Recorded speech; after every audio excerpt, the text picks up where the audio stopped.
ሰላም ማዕድ ማደር ሰማይ ተከታተሉና ሙሉ ዓለም ዘለኹም ሙሉ ጥዕና ሙሉ በረኸት ኣብ ዘለኹም ሞ ይኹን እንዳበልኩ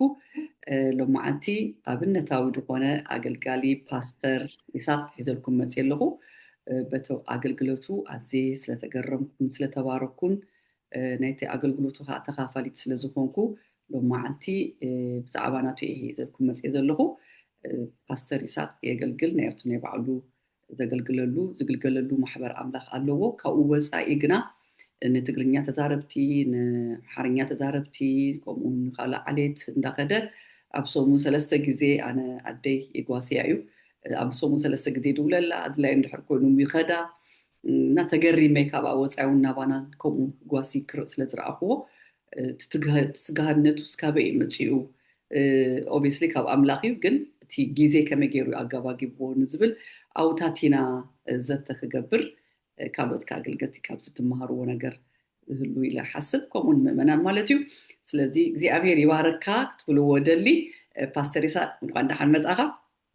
አሜን እንኳን ደሓን ፀናሕኩምኒ አሜን አሜን ፓስተር እንኳን ደሓን መጻኻ ምን ትበሃል ኣበይ ተገልግል ኩሉ ባክግራውንድ ከነገረና ኮፕለሲ እሺ ክብረን ኣምላኽ ይኹን አሜን ነዚ ግዜ ኣምላኽ ስለ ዘዳለወልና ስሙ ይባረኽ ኩሉ ንክብሩ እዩ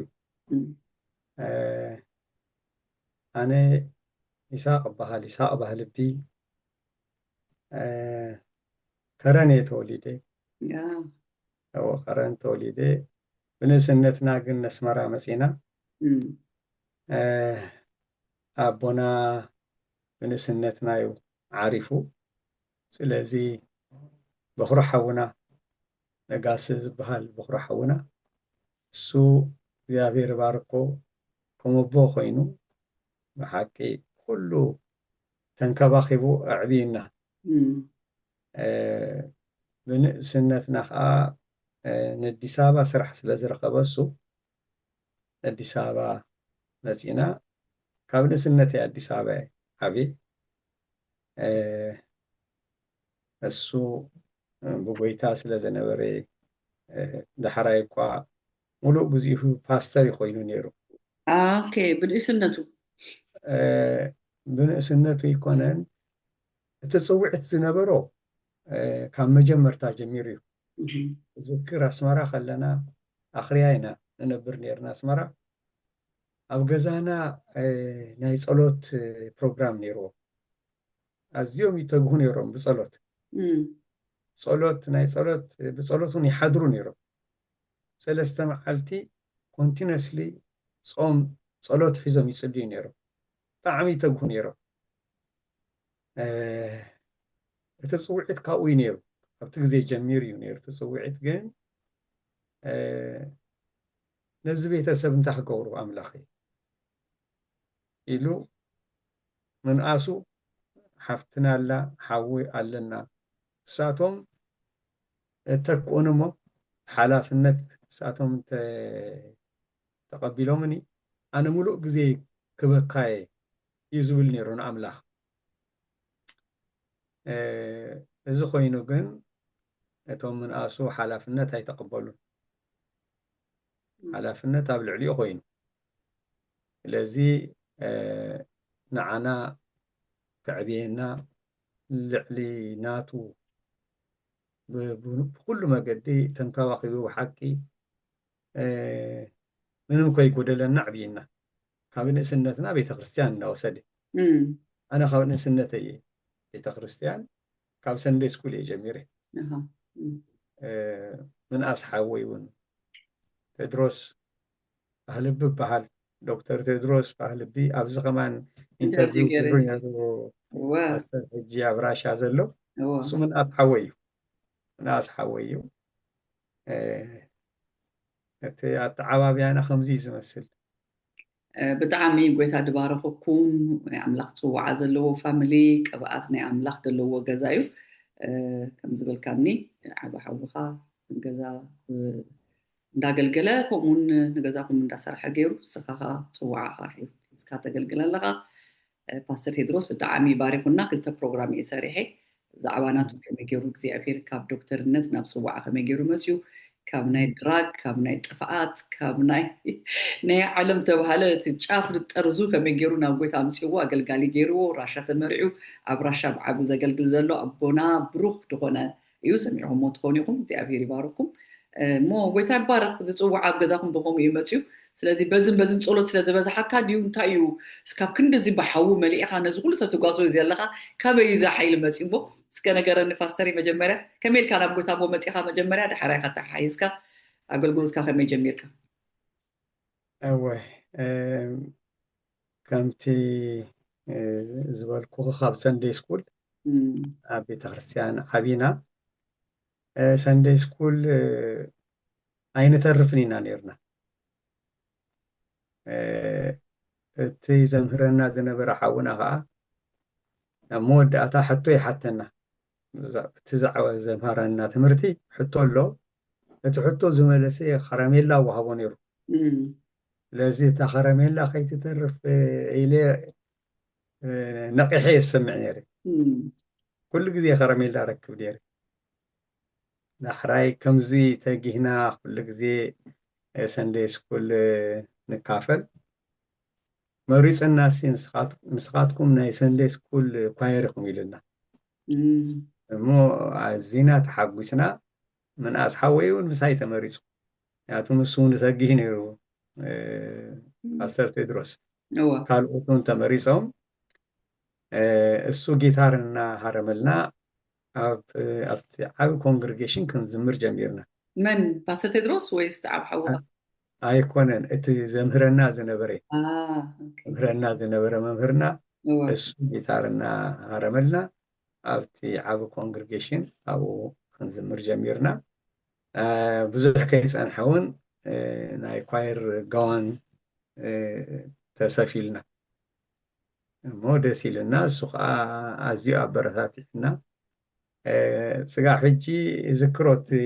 ጋዋንሲ ፒንክ እዩ ነይሩ ቀለሙ ሕጂ ኮተ ትኸውን ዓብ ሳዕቤን መተላዕለ ነይሩ ቆልዑ ወዳት ፒንኪ ንክደን ኢሎም ክንደይ ፀገም መፀ ሽዑ ግን ንሕና እንታይ ንፈልጥ ዓብ ሓጎስ ንኣምላኽ ነገልግል ነርና ዳሕራይታ ሰንደይ ስኩል ኳየር ዓብያሲ ቢ ኳየር ኮይና ኣነ መካነ የሱስ ዓብየ ኡራኤል መካነ የሱስ ዓብየ ካዛንቺስ ዘሎ ኡራኤል መካነ የሱስ ዓብየ ቢ ኳየር ኮይና በዚ ከምዚ በቃ ሰንበት ጥራይ ኣይኮነን ዊክ ዴይስም ኣብ ቤተክርስትያን እንውዕል ነርና ኣብኡ ቴብል ቴኒስ ነይሩ ቤት ትምህርቲ ፀኒሕና ገዛ መፂና ንኸይዳኡ ቴብል ቴኒስ ንፃወት መውዓሊና ቤተክርስትያን ነይሩ ብሓቂ እሱ ከዓ ካብ ብዙሕ ክፉእ ነገር ዓልዩኩም ሓሊና ብሕልቲ በቲ ዘመን እቲ ከዓ ናይ ደርግ ዘመን እዩ ነይሩ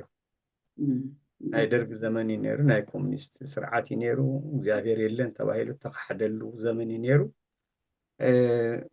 ብዙሓት መንእሰያት ከዓ ዝሞቱሉ ግዜ እዩ ነይሩ ኢሃፓ ዝበሃል ግሩፕ ኣትዮም ንሕና ንፈልጦም ኣብ ሓደ ሰፈር ዝነበርና ብዙሓት መንእሰያት ሂወቶም ዝሓለፈሉ ግዜ እዩ ነይሩ ንዓና ግን ጎይታ ሸፊኑ ናብታ ግዝኡ ኣሜን ታገዙ ኮይና ከምዚ ኩነታት ኣብታ ሰንደይ ስኩል ዓቢና እንደገና ቢኳየር ኮይና ኣብ መንጎ እዚ ሕጂ ስኮላርሺፕ ይህብ ነይሩ ናይ ደርግ መንግስቲ ቅድሚ ምውፃእ ካብዚኣ ትፈትዋ መዝሙር ባረኩሉ ዝነበርኩም ቤት ርስዓ መዝሙር ኣለካ ዶ ዝምረልና ዶ ኣብቲ ናይ ኳየርና ንዝምሮ ንዘመርና ማለት ድዩ እስከ ክዝክር ብዙሓት መዛሙራት እዩ ብዙሓት መዛሙራት እዩ ዘሎ ድል በድል እንሄዳለን በአምላካችን ቅጥር እየዘለልን ከኃይል ወደ ኃይል እየዘለቅን ኢየሱስ ከብሮ እናየዋለን ድል በድል እንሄዳለን በአምላካችን ቅጥር እየዘለልን ከኃይል ወደ ኃይል እየዘለቅን ኢየሱስ ከብሮ እናየዋለን ዝብል መዛሙር ዝምር ነርና ባረኽ ዋው ዋት ብለሲ ካልኦት ዝክሮ ኣዘካ ከይድካ ናብ ቀደም ዝዓበናሉ መዝሙር እዚ ብዙሕ እቲ መዛሙር ብዙሕ እዩ ክንደይ ዓመት ገብር እዚ ሲ ሓደ 45 ዓመት ይሓልፍ ክንደይ ጌርካ በጠቃላይ ኣብ ኣገልግሎት ውሽጢ ጎይታ ካብ ትፈልጥ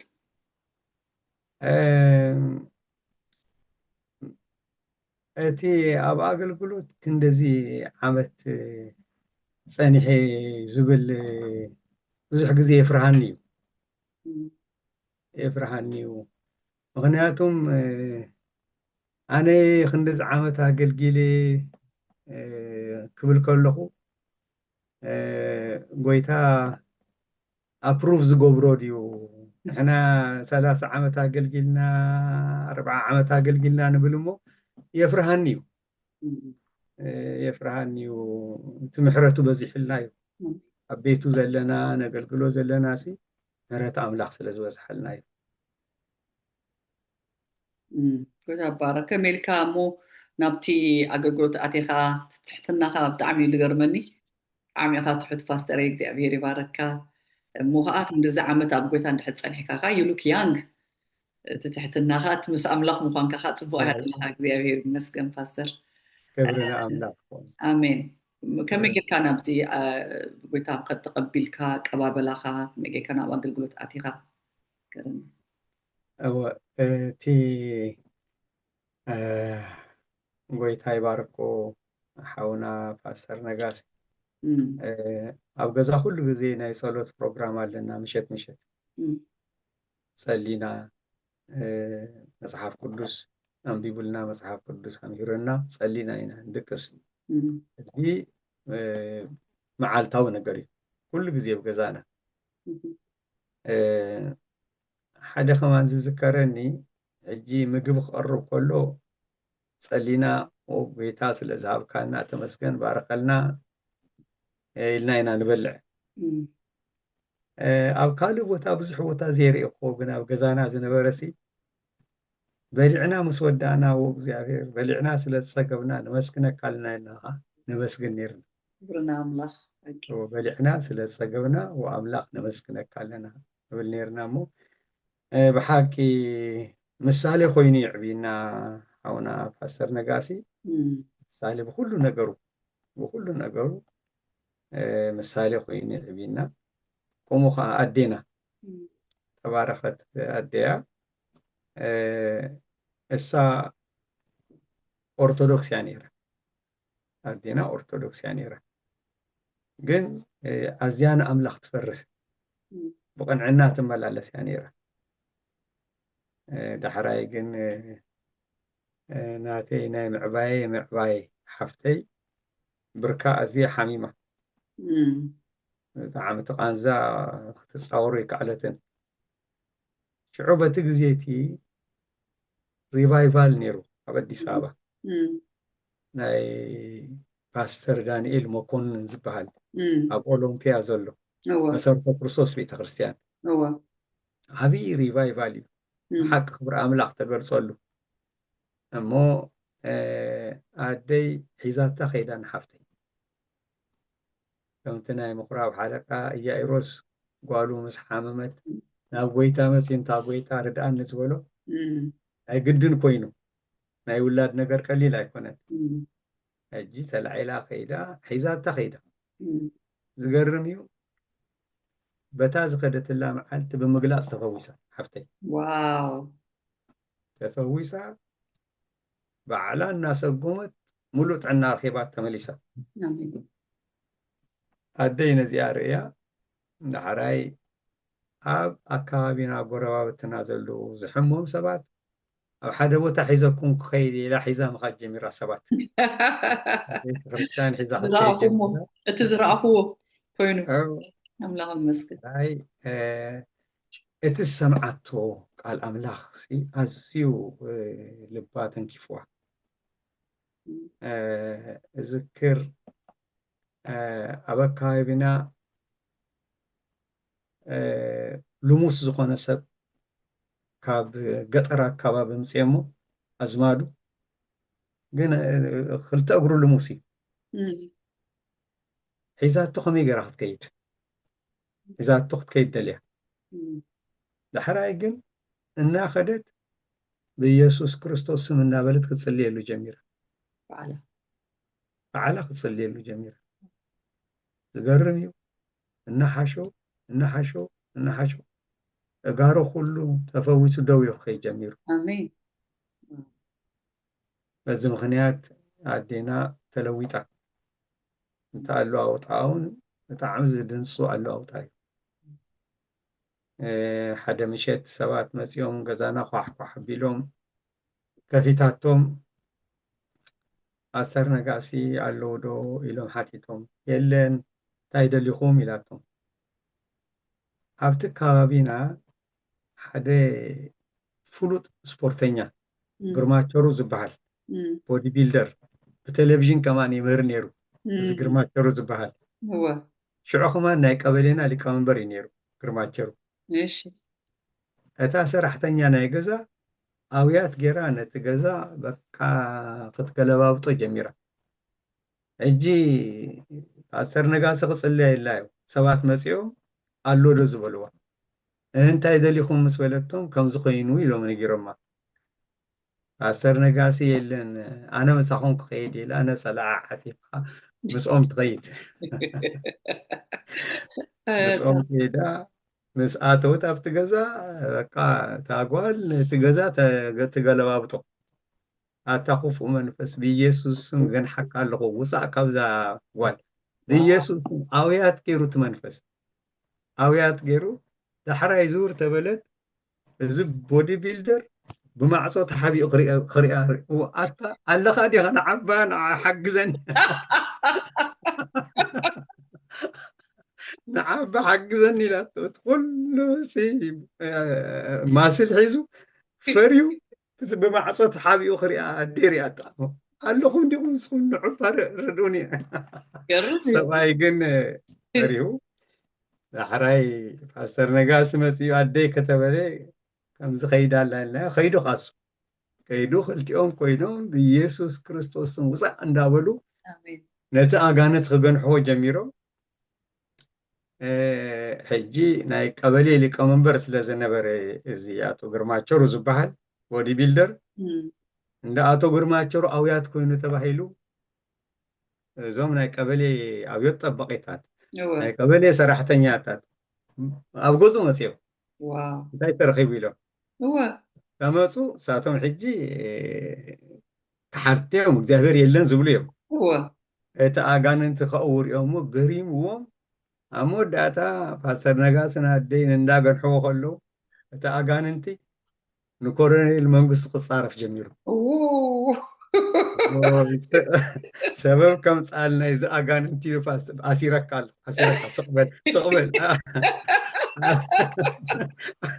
ኣሲረካ ኣለኹ ስቕበል ኢሉ በልበል ኣደን ንዕዳ ንኸይድ ኢሎም ሽሩክ ኢሎም ከይተኣሰሩ ንዑ ኣሲሮሞ ኸይዶም ንዑ ኣሲሮ ስቕበል ኣንተ ምክንያቱም እቲ መንፈስ ክፉእ እዩ ክፉእ እቲ መንፈስ በቃ ኣሲሮሞ ከምዚ ነይሩ ናይ ኣደይ ለውጢ ብጣዕሚ ዘገርም ለውጢ በቃ ብሽዑ ተለዊጣ እግዚአብሔር ይመስገን ናባይ ክመፅእ ኣነ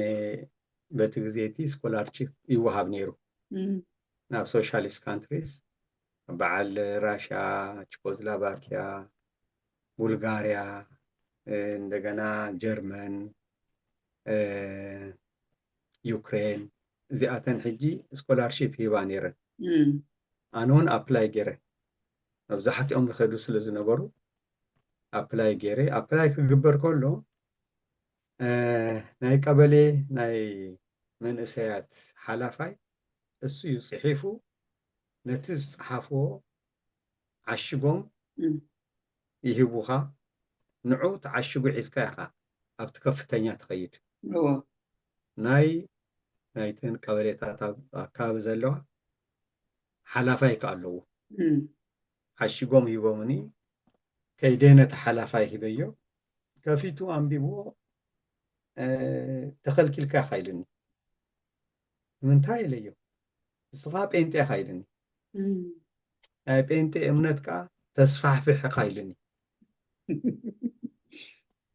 بتجزيتي بحكي حزينة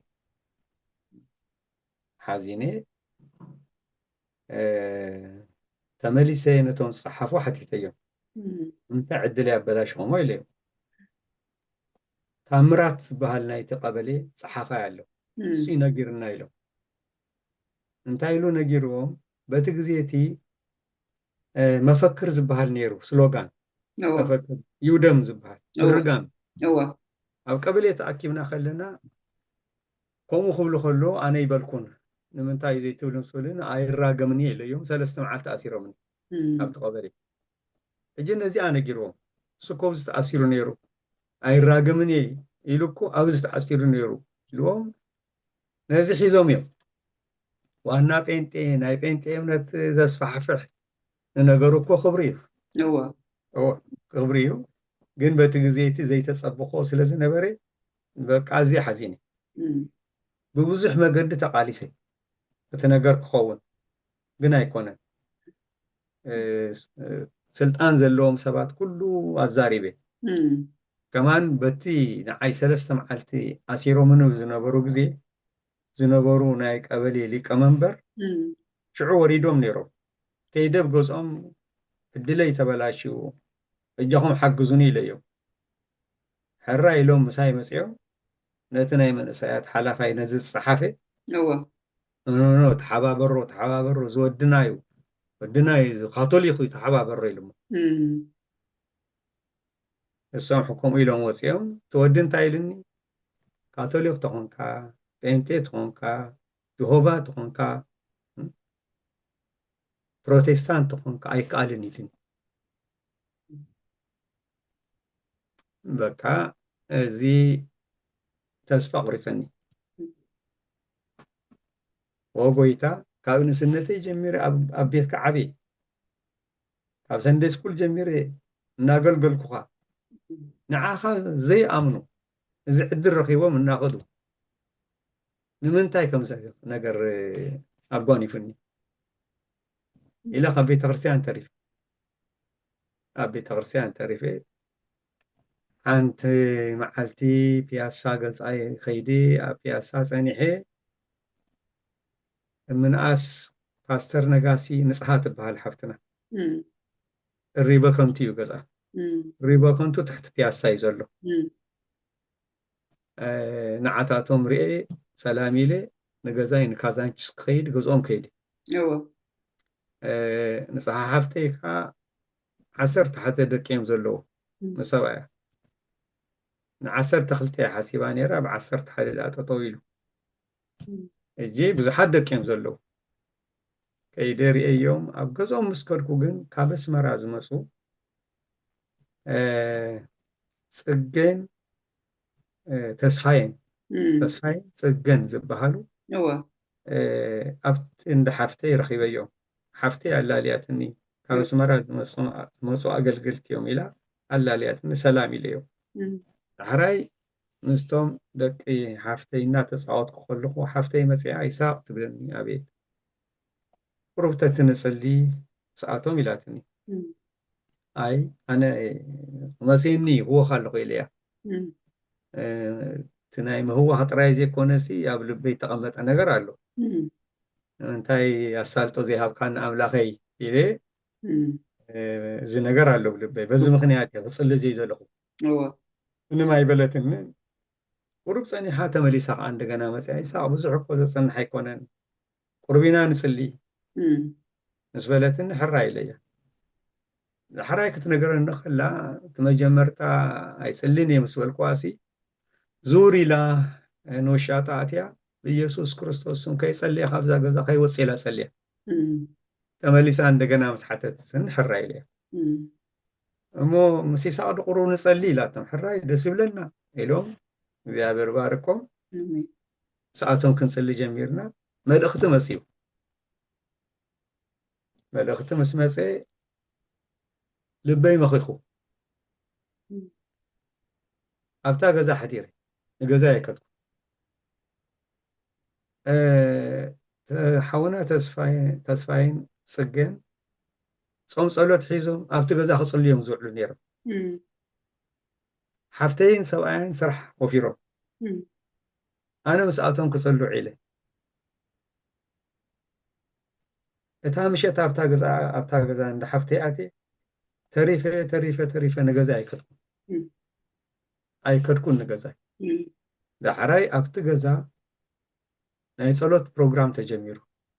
በቲ ግዜ እቲ ኩልኩል እዩ ቤተክርስትያን ተዓጽወሉ ግዜ እዩ እሞ ኣብቲ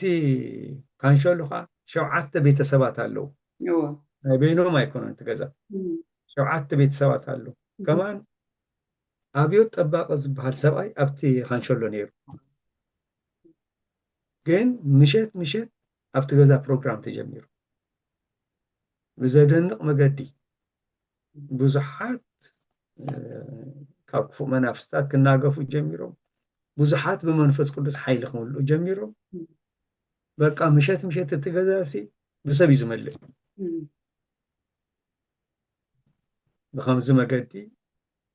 ሳቶም የገልግሉ ዳሕራይ እንታይ ይብሉኒ ይስሐቅ ንዓኻ እውን ኣምላኽ ጸጋ ሂቡካ ኣሎ ንስኻ እውን ኣገልግል مو أملاك نابرت عننا حدثنا مسؤول كجلجل جميل مسؤول كجلجل جميل حنت مشيت أبدي سابا زفلوتو منفساو أبو أبتاق زامسيام قاش مسفن تسفاي بحالو زوما بحجنا بقوي تعيدهم يوم نمنتاي أبتاق زامسيام ናይታ ገዛ ፕሮግራም ሲ ወሪኣ ተሰሚዑ በአዲስ አበባ እጂ ነዚ ሰሚዖም ክርእዮም መፅዮም ካብ ኣምላኽ እንተኮይኑ ንኣምላኽ ከመስግኑ እንተ ዘይኮነ ከዓ ክምዕዱ ንኻልኦት ሰባቱን ከጠንቅቑ ኣብ መፃፅኦም እዚ ነይሩ እታ ዝመሰላ መዓልቲ ኣምላኽ ቃል ሂብዎ ኣብ رأي يوحنس معرف كل تزلو كتقبلوا زلك كمكرة أي تفرح دابلوس كاباخم حدا سي أبيت ما أسرت خطومي عسرت محلت مكرة تقبلي خا سجاموس أنا عكهون نعوت أكلي خا تقبلي خا زبل قال هو كن بتامشة استياخا بتاع أما بقى تفليق زينير هاونا من حق زين هاي برخت زين يرو الفاس عمل أقصي أمهم قونا ينقصا قصين يرو أمو قاش مسفن إذا كل برخت النافس أساسي انتاي كبلي أنا يجي قد قبلوا زلك أما كراي تفرح لا بلو ساب بيت ما أسرت خطوكم عسرت محلت ما كرا قد قبليكم سقام مصنعكم كونوا لا كبر أخلي قد قبليكم زبلستي إلهم سقيلهم نصباحيتو إذا حجي حسراي ناي أبيوت بعال زخبروا له بعالين زينير درج سلطان كابز حاجة 10 عامات كوينوي معابي I think 1977 مثلاً 1977 حابب على أديس أبابا بقى كاليو تبعال تدمقاتو بس يوم أبا حيزو منا أبتا جزء أسيرو منا بس أسرونا نسانا خاحنت من أسي تينيجر نبيت سوا زشجرت أدي أي تسألي الليلة أمسين أو مسانا توعل حديقنا أو سرحي خدا تناي صلوت بروجرام مش هسه هنا خاف سرح وسئل مشت صلوت تخافلا قالن حزن خدا شعو قالن مسانا تأثيرا أبتنا بياسا زلو كفتنيا هولت زبال أو وسيدو منا أبو قليلا أتو أفورك بحالو أتو أفوركي ناي أكي برتا برت فابريكا ماناجري أمريكا تمهرو سلطون حيال سبيو مسيوم ناي كفتنيا قلتي لكمنبر كم يجر كان والي تأثري لهم أنا كمزن اندا قبركم مسؤولو انت حيدا حجق نفتحينا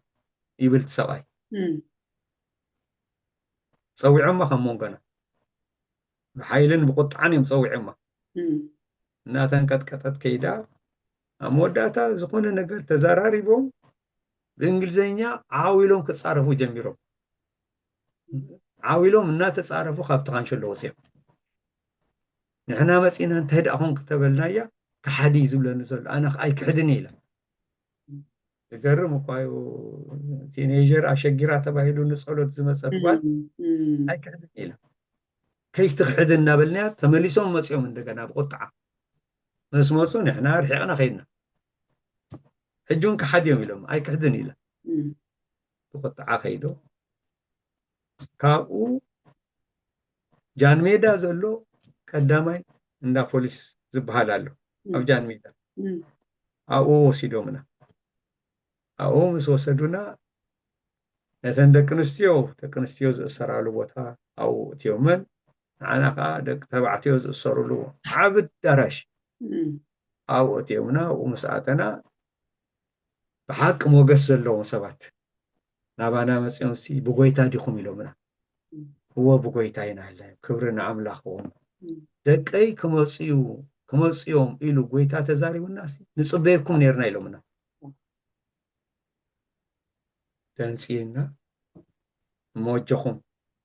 إحنا بزخاف تأثرنا تشعت تروح جيرنا يلومنا نفس عرف لنا موصي لنا هيك معناتهم تشعت بناتنا كيس تأثروا تشعت تروح انت جيرو نحنا وكا معنات أنتي استلا أخكلنا مدأختنا بانا يبسحن نبركو قويتا لي يخونيرو بتوما أبو جيرو قويتا لي يخونيرو توما أبو يتحلالفون لذا زي قوا خمس قويتا تزاري ونا نيرو خين نبل تملختنا بانا يبسحن زو أبو زرخونا يوم حوات كابن إسر تشعت ورح جيرنا يلو سلازي وكا موصيه لنا أبو تقرم درار هيبومنا إذن أنا نعقدكم هنا أترفنا لكم يلو كاب درارو دقي كموصيهم سلازي بلنا إذن درار نعقدكم هنا أترفنا لكم يلو بتعمل دنسينا تهيوتهم زدن هيوتيو بتبلع اليوم زولو موقس أملاح فلويو أزيو عب الدراشي أزيو بزو حزبي زولو بتأثرنا بتاش عيتي معالتي late afternoon 5 p.m. أكابو خون تحمسا لقا مسيوسي كفتين يقل تزمس أكم نعوصي لنا سنبيدنا نمنتاي كفوق زينيرو أو سيوم تورشي قبرو خالو نقراتون زقبرو لك زينيرو كنتي معلت جيركم تشعت معلت أوكي شعت معلت أصنع هنا فتاتا شعت معلتي تسويعنا اتن حواتنا وانت تسويعين مسيح توما آزنور حالفا شالك عيوم زبالو شالكا وقلت عاخ زارو جميرو بزي قزيزي خلت سبات بحانسا دويلوم انترئنا يوم نمنتايم دويلوم زلوينا نبل نسخاتكم كندز هزبي كاب حق وسأ زخونا أخي بغات قبرو إلوم بزوح عطنكي قوم تزاريبوم موداتا كاب العلي سالت تعززكو تفتحكم إلومنا من عزيزو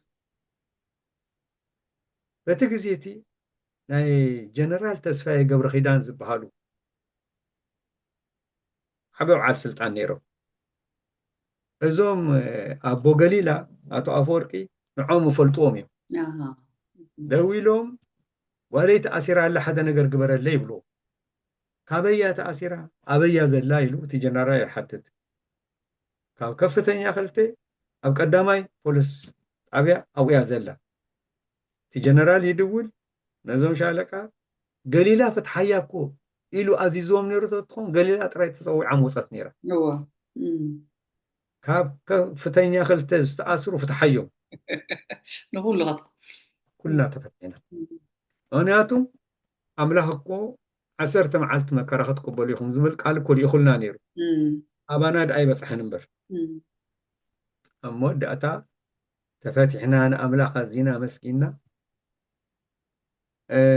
እዞም ካብ ኣስመራ ዝመፁ ሓውን ሓፍትን ንዓይን ንሓፍተይን ንሰብኣያን ኣምላኽ ንዓና ንዓላማ የምፂና እዚ ኣገልግሎት ናታትኩም እዩ ኢሎም ጸልዮም ኢልና መስመራ ተመሊሶም ከይዱ ኣነ ካብ እንደ ሓፍተይ ኣይወፃእኩ ኣብቲ እንደ ሓፍተይ እንታይ ኮይኑ ንዓታቶም መጀመርታ ምስ ረኸብክዎም ምስኣቶም ክጸሊ ምስ ጀመርኩ እዚ ሓረርታይን ሓረር ዝብሎ ዝነበርኩ ስብህጎ ዝነበርኩ ነገራት ኩሉ ካብ ውሽጠይ ተሓፂቡ ወፂኡ ጽምኣተይ ሓረርታይ ድሌተይ ጸሎት ኮይኑ ሙሉእ መዓልቲ ክንጽሊ ኢና ንውዕል ምስኣቶም ምሸት ከኣቱ ኣገልግሎት ኣሎ በቃ ጎይታ ብባዕሉ መገዲ ናብ ስርሑ እትይኒ ሳቶም ተመሊሶም ምስ ከዱ ኣብታ እንደ ሓፍተይ ክጽልየ ዝውዕል ሰባት ሓደ ሓደ እንዳበሉ ስሉኽ እንዳበሉ ይመፁ ብሓንሳእ ንጽሊ ተወሰነ ግዜ ምሳናሕና እንደገና ፕሮግራም ጀምሩ ኢሉ ጎይታ ተዛሪቡና ጀሚርና ኣብቲ ገዛ ፕሮግራም ሰባት ከም ጉድ ክመፁ ጀሚሮም ቅድሚ ሕጂ ምእሳርና ፈልጡ እዮም ኣብ ገዛ ምእካብ ከዓ ካብ ሕጊ ወፃኢ ከም ዝኾነ ሰባት ኩሉ ከም ዘእስር ሰባት ኩሉ ፈልጡ እዮም ሽዑ እኮ ዝነበረ ክርስትና ኣዝዩ ፍሉይ ክርስትና እዩ ነይሩ ብጣዕሚ ኣዝዩ ፍሉይ ክርስትና እዩ ነይሩ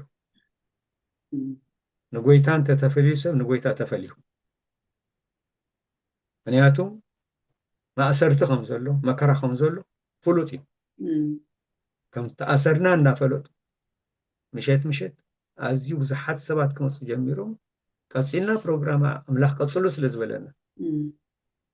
ኣይፈርሐኩምን ጎይታ ቀፅልዎ ምስ በለኩም ኣብኣ ከለኩም ድምፂ ሰሚዕኩም ቀፂልኩም ወይስ እወ ጎይታ ቀፅሉ ምስ በለና ኣብኣ ከለኩም ቀፂልኩም ኣብኣ ከለና ኣሜን ኢልና ቀፂልና ኣለና ፕሮግራም ተጀሚሩ ኢልና ተዛሪብና በቃ ሓደ ንሓደ ክዛብር ሓደ ንሓደ እንዳነገረ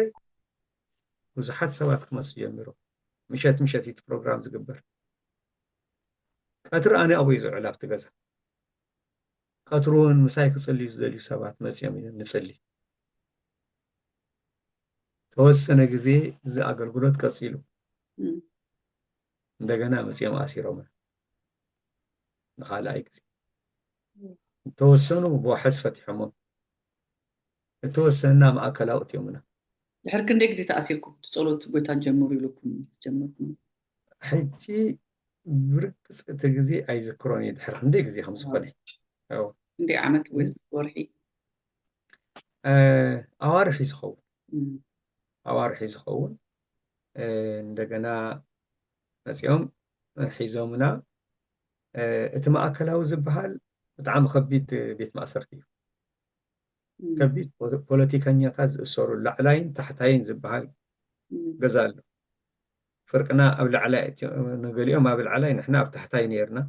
ኣብ ታሕታይ እትዮምና ኣብኡ 2 ወርሕን 26 መዓልትን ፀኒሕና እቲ ጎይታ ጀምሩ ጸሎት ምስ በለኩም ኩሉ እቲ ቻሌንጅ ከም ዘሎ እንዳፈለጠ እንዲ ጎይታ ከምኡ ኢልኩም ተፈፂሙ ኣብቲ ግዜ እቲ ክትጽልዩ ከለኹም ክትእከቡ ከለኹም እንታይ ነይሩ እቲ ተገበረ ነገር ሕጂ ክትሪኦ ከለኻ ጎይታ ከምኡ ክብለኩም ከሎ ኣብቲ እስር ቤትስ ፍሉይ ነገር ዶ ኮይኑ ሕጂ በዚ ግዜ ሰባት ይእሰሩ እዮም ብእምነቶም እሞ ሕጂ እዚ ወርዚ በቲ ሓደ ክትሪኦ ከለኻ ንቁርብ ወርሒ ኣብ ውሽጢ ካብቲ ኣሲርካ ዶ ይሓይሽ ደገ ኮንካ ምግልጋል ዶ ሓይሽ ኩላ ተኣምር ኣቢልካ መልሰኒ እወ ኣምላኽ ንህዝቡ ዘፀናንዓሉ ዝነበረ ግዜ እዩ በቲ ዝነበረ ናይ ጸሎት ፕሮግራማት ብዙሓት ሰባት መንፈስ ቅዱስ ይምልኡ ነይሩ ብዙሓት ሰባት ብመንፈስ ቅዱስ ይምልኡ ነይሮም ሓንሳእ ከማኒ ይዝክር ምሸት ኣይኮነን እዚ ኣብኡ ውዕል ስለ ዝነበርኩ ሓንቲ ደ ንሓንቲ ሓፍቲ ሒዘን ኣመፅየን ሞዛ ሓፍቲ እዚኣ ኢለናኒ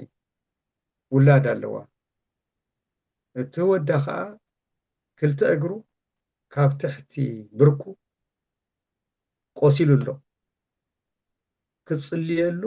ክትሓተካ መፅያ ኢለናኒ ሕራይ ኣምላኽ እንታይ ይሰኣኖ ንጽሊ ኢለየን እስከ ንሕና ንጸሊ ሕጂ ኢለየን እናጸለና ከለና ታጓል ኣጋንንት ነይሩ ውሽጣ ሓሙሽተ ኣጋንንት ከኡ ጀሚሮም ሓሙሽተ ኢና ኢሎም ውፁ እናበልና ኣነን ተናኣደን ክንገንሖም ጀሚርና በቃ ናትና ዕቢናያ ኢሎም ብዙሕ ከቃለሱ ጀሚሮም ንሕና ከዓ ብስም ኢየሱስ እናገናሕና ውፁ እናበልና እዮም ድንገት ኢየሱስ ሰይፉ ሒዙ መፂና ኢሎም ኣብ ትሕቲ ሶፋ ኣትያ እቶም ሓሙሽተ ኣጋንንት ወፅዮም ከይዶም ኣንታ ጎይታ ኣነ እውን ርኤካ ነይሩ ትኾን ኢለ ሳቶም ሰይፉ ሒዙ መፂ ኢሎም ኣንታ ጎይታ ኣነ እውን እንተይ ከፊትካ ኣለይ ተትርኤካ ኢለ እተን ሰበይቲ እተን ኣደ ሓደ ነገር ነጊራና ነይረን እዛ ሓፍትና እዚኣ ብጎይታ ይነበረትን እቲ ግዜ እቲ ብጎይታ ጥራይ ዘይምንባር ዘይኮነሲ ኣብቲ እሪበ ከንቱ ዝበሃል ቦታ ፕሮስቲቲዩት እያ ነይራ እንታይ ዝበሃል ብትግርኛ ናይ ዘማዊት ነገር ትገብር ወይ ከምኡ እያ ነይራ ትስርሓ እጅቶም ኣጋንንቲ ካብ ውሽጣ ወፅዮም ንፅባሒቱ ዘንቢል ሙሉእ ኣቕሓ ሒዛ መፅያ ነዚስ ከቃፅሎ ደሊላትኒ ቡን ከተፍልሕ ከላ ትገብሮ ነገራት ኩሉ የኣኪባ መፅያ ኣቃፅል እያ ነቲ ዝስበር ሰይራቶ ነቲ ዝቃፀል ኣቃፂላቶ ንዑ ምስ ገበረት ጎይታስ ንመንፈስ ቅዱስ ምልኣት ጸልየላ ኢለኒ ተሸጊረ ዋ ተማሊ በኣጋንንት ኣሲራ ዝነበረት እንደገና ኸ ስርሓ ዘማዊት ዝነበረት ቃልካይ ተማህረትን ቃልካይ ትፈልጥን እያ እንታ ጎይታ ተበልኩ ጎይታ ደጊሙ ብመንፈስ ቅዱስ ምልኣት ንመንፈስ ቅዱስ ምልኣት ጸልየላ ኢለኒ ቆንጂት ይነሩ ሽማ ቆንጂት ኢለያ ኣቤት ኢላት ንመንፈስ ቅዱስ ምልኣት ክጽልየልኩ እራይ ደስ ብለኒ ኢላ ተንበርኪያ ወጎይታ በልምልኣያ ኢለ ኣነ እምነት ኣይነበረንን በቲ ግዜቲ ምክንያቱም እቲ ናተይ ኣመለኻኽታ እዚኣ ክትመሃር ኣለዋ ድሕንነት ክትመሃር ኣለዋ ቃልካ ክትመሃር እሱ ኩሉ ሰና እዩ ግን ጎይታ ፈላጢ እናጸለኹላ ከለኹ ብመንፈስ ቅዱስ ተመሊኣ ብልሳን ብሓይሊ ክትጽሊ ጀሚረ ደንሲየኒ እናጸለ ክትጽሊ ጸኒሓ ጸሎታ ቋሪፃሲ ወንድም ይስሐቅ ኢላትን ወንድም ይስሐቅ ኣቤት ኢለያ ሓደ ነገር ረኣየኒ ኣሎ ኢላትን እንታይ ረኣይ ክሎ ዝለምለመ ሸኻር ረኣየኒ ኣሎ እሞ ጻዕዳ ክዳን ተኸዲኑ ኢዱ ዘርጊሑሲ ናባይ ይመጽእ ኣሎ ኢላትን ኣንተ ኣምላኸይ እንታ ከፊትካ ክብርካ ርኢኻያ ወጎይታ ኢሉ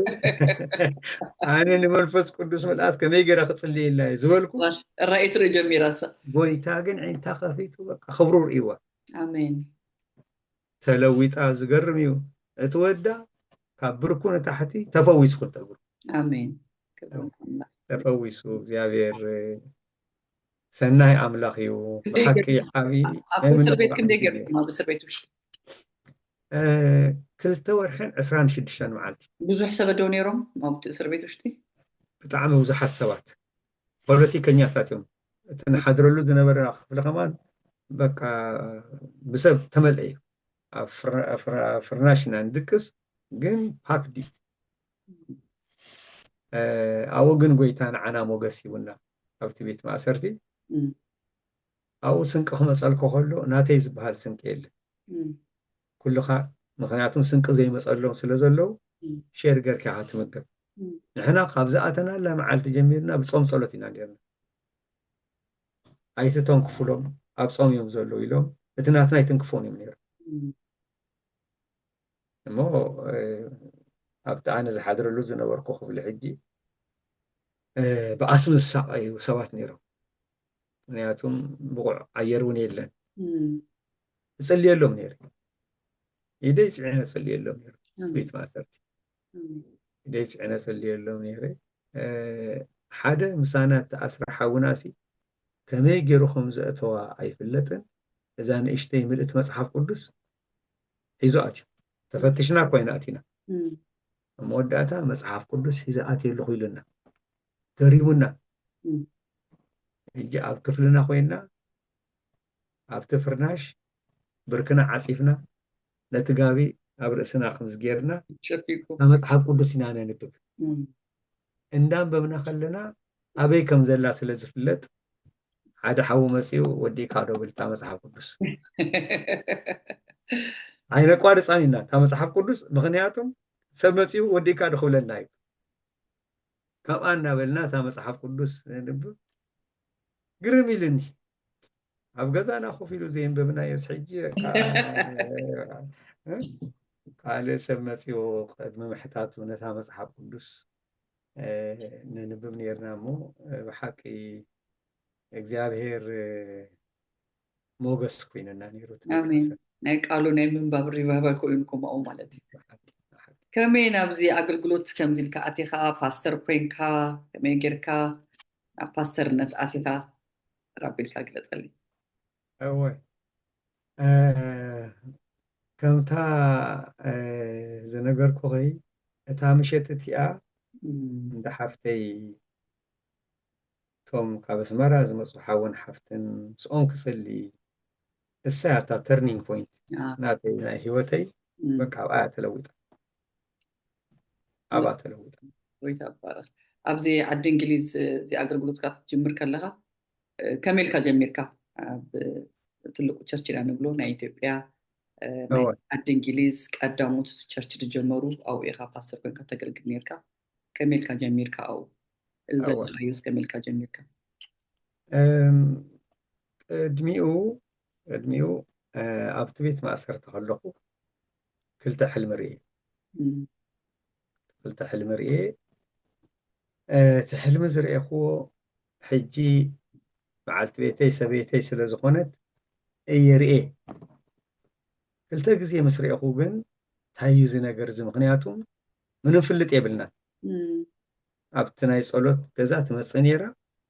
እምበር ምንም ፍልጥ የብልናን ኣብቲ ቤት ማእሰርቲ ከለኹ ግን ክልተ ግዜ ብሕልሚ ርኤ እያ ሽዑ ንሰብኣይ ሓፍተይ ኣብኡ ኣብ ሓደ ክፍሊ ነበርና እምበር ኣብቲ ታሕታይ ቤት ማእሰርቲ ኢና ብሓንሳእ ነርና እሞ ሕልሚ ርኤ ኣለኹ ኢለዮ ሕልሚ ርኤ ኣለኹ ምስ በልክዎ እንታይ ርኤኻ ሕልሚ ይበለኒ ኣነ እውን ሕልሚ ርኤ ኣለኹ ጸልየሉ ኢሉኒ እዋ ሕራይ ኣንታ ጎይታ እንታይ ካ ሕልሚ ዘርኤኻ እዩ ኢለ ክጸሊ ከለኹ ከምቲ ኣነ ዝርኤኹ ዓይነት ሕልሚ ከም ዝረኣየ ብውሽጠይ መንፈስ ቅዱስ ምስክረለይ ነይሩ ድሕሪ 3 መዓልቲ ብርሃነ በሃል ሽሙ ብሩኽ ሓዊ ብጣዕሚ ዝፈትዎ ብርሃነ ሓወይ ኢለዮ ኣነ ዝርኤኹ ዓይነት ሕልሚ ከም ዝርኤኻዮ ውሽጠይ ስማ ኣነ ሰበይተይ መስከረም ይሽማ ኣነ ስለ መስከረም ሕልሚ ርኤ ኢለዮ ክብሪ ንኣምላኽ ይኹን ኢሉኒ ንኣምላኽ ከይቀድም ኢለ እምበር ኣነ እውን ብዛዕባ ሕልሚ ጎይታ ርኢኒ እዩ ኣብ ገዛ ከለና ኢሉኒ እሱን ሓፍተይን ማለት እዩ መስከረም ኣብ ገዛ መፅኣ ኢሉ ንዓና ሓሊፋሲ ኣብ ውሽጢ ኣጠናባኻ ክትኣቱ ርኤ እያ እሞ ኣብቲ ሕልምሲ ንባርያይ ዘዳለኽዋ እያ ዝብል ድምፂ ሰሚዐ ድምፅኻ ተዓፅዩ ፓስተር ድምፂ ተዓፅዩ ወይታ ናተይ ሕጂ ፅቡቅ መፅኻ ክፉት እዩ ዘሎ እሺ ኣራይ ስለዚ ኣብቲ ሕልመ ኢሉ መስከረም መፅያ ንዓነን سبيتي مالت ناتي حفتي أو جزاها خلنا نعنا حليفة سوشات أنا بخاخت أطريقيا أمو أبت حلم الدمس سمعي نبارياي زد دالخوا إيا زبيل دمس سمعي مو أملاخ الدليل كاليلن عيون كلتا حلم أريني نيرو كونفرميشن هيبني رخلتا ورحين عسران شدشتن معالتي كابيت ماسر توسينا كمتي أملاخ زبولو أملاخ بخبري أمرعيني آمين أب مكانيسوس هنا تمرعينا 5 كيلو زلو مكانيسوس أوخن مرعو خلنا حافتاون بحنتو عالتين تمرعين كلتين حافتا خا ناي كشي برناباس سبيتيا كشي برناباس سبيتي أو 5 كيلو أو مرعانا جيرنا እግዚአብሔር ከምቲ ዝተዛረቦ ብሓቂ ሰናይ ግዜ ሂቡና ኣሜን ሓደ ዘይርስዖ ነገር እዞም ኣቶ ኣፈወርቂ ዝበሃሉ ኣቦ ገሊላ ንሶም ኣብቲ መርዓ ዓዲምናዮም ኣብቲ መርዓ ተዓዲሞም መፂኦም ብክንደይ ቃልሲዮም መፂኦም ብርቱዕ ሰብኣይ እዮም ብክንደይ ቃልሲ መፂኦም ከማን ኣብቲ 5 ኪሎ መካነ ኢየሱስ ምስ መፁ ኣዝዩ ብዙሕ ሰብ ስለ ዝነበረ ኣነ ኣፈወርቂ ኣይዳፍአን ኢሎም ክምለሱ ክብሉ ሰበይቶም ሓደ ፍሉጥ ዝኾኑ ወፃዓዲ እንዳኸዱ ዝወዳደሩ ብፈረስ ናይ ፈረስ ውድድር ዝገብሩ በጃኻ ሕዘለይ ኢለን ሓቲተኖም እሶም ብጎይታ እዮም ነይሮም እግዚአብሔር ግን ጥበብ ሂብዎም ናብ ጋሽ ኣፈወርቂ መፂኦም ሰላም ኢሎሞም ይፋለጡ እዮም ንዓስከ ናይዞም ጴንጤታት ጉድ ንርአየሎም ኢሎም እዞም ሰብኣይ እሶም ከም ዘይተለወጡ መሲሎም እጂ ጋሽ ኣፈወርቂ ከምዚ ዓይነት ሰብ ስለ ዝረኸቡ ቁሩብ ኮንፈርት ተሰሚዕዎም እናተዳፍኡ መፂኦም ኣብ ሳልሳይ ሮው ኣቐሚጦሞ ንሕና ኣብ ቀዳማይ ሮው ነርና ኣብ ካልኣይ ሮው ኣጋይሽና ነይሩ ኣብ ሳልሳይ ሮው ጋሽ ኣፈወርቅን እዞም ፈረሰኛ ሰብኣይን ተቐሚጦም መዘምራናት ነይሮም ካብ ሓደ ኳየር ንላዕሊ እዮም ነይሮም ዘሚሮም ቃል ኣምላኽ ሰሚዕና ድሕሪኡ ኣርባዕቴና ደው ኢልና ዘሚርና እንዝምር ከለና ጋሽ ኣፈወርቂ ልቦም ተተንኪፉ ልቦም ተተንኪፉ እቲ መዝሙር እንታይ ዝብል የቤቴ መሰረት ኢየሱስ ነው አሜን የኑሮ አማካሪ ጥበብ ያለው በውሳኔ ሁሉ እሱ ይቀድማል ጌታ የገባበት ይባረካል አሜን ذكرت الزيما كنا طبعا እስከ ክፍት ነው የቤቴ መሰረት ኢየሱስ ነው የኑሮ አማካሪ ጥበብ ያለው በውሳኔ ሁሉ እሱ ይቀድማል ጌታ የገባበት ይባረካል የቤቴ መሰረት ኢየሱስ ነው የኑሮ አማካሪ ጥበብ ያለው በውሳኔ ሁሉ እሱ ይቀድማል ጌታ የገባበት ይባረካል ዝብልዩ እቲ ቁፅሩ ይዝክሮኒ ነዊሕ ዘመን ስለ ዝኾነ እዚ ክንዝምር ከለና ጋሽ ኣፈወርቂ የቤቴ መሰረት ኢየሱስ ነው ኣነስ ብሕልሚ ርእያ እንዲ ንሰበይቴ ተመርዕያ ኢሎ ንዓይ ከእግዚአብሔር ብሕልሚ እንዲ ይርኢኒ ናተይ ገዛውን እኮ ዝመስረተለይ እሱ ንብዓት ብንብዓት ዋው እጂ ትንብዓቶም ምስ ወረደ ኣብ ጥቆም ከዓ ዞን ሰብኣይ ኣሎ ኣነ ኣፈወርቂ ክነብዕ በቃ ተተቃለሱ ምስ ባዕሎም ግን ኣይከኣሉን በቃ ንብዓት ብንብዓት ኮይኖም ዝገረመኒ ኣብቲ ድራር ርእዮ ደንፂኒ ብቲ ድራር ምስ ርኢኹም ምርኣይ ጥራይ ኣይኮነን ቃል ኣምላኽ ኣዚና ንፈትዎ ሓውና ፓስተር أبراهام يوسفي باسترنا أستر أبراهام يوسفي قال أملاخ كافيلو آمين ጋሽ አፈወርቂ በቃ ኣፎም ከፊቶም እዮም ዝሰምዑ ነይሮም እቲ ቃል ኣምላኽ آمين ሓደ ነገር ከም ዝኾነ ተረዲእኒ ሳልሳይ መዓልቲ መልሲ ነይሩ ቀዳሞት ሰባት ኮይኖም መፂኦም ምስ በዓልቲ ቤቶም ምስ ተመርዓና ብዓሰርተ ሓደ መዓልቲ ምስ ኮነና ኣብ ገዛና መፂኦም ይስሐቅ ኢሎምኒ ኣቤት ኢሎም እግዚኣብሔር ይዛረብ ኢሎምኒ እወ ዛረብ ኢሎም እዚ ዝብለካ ዘለኹ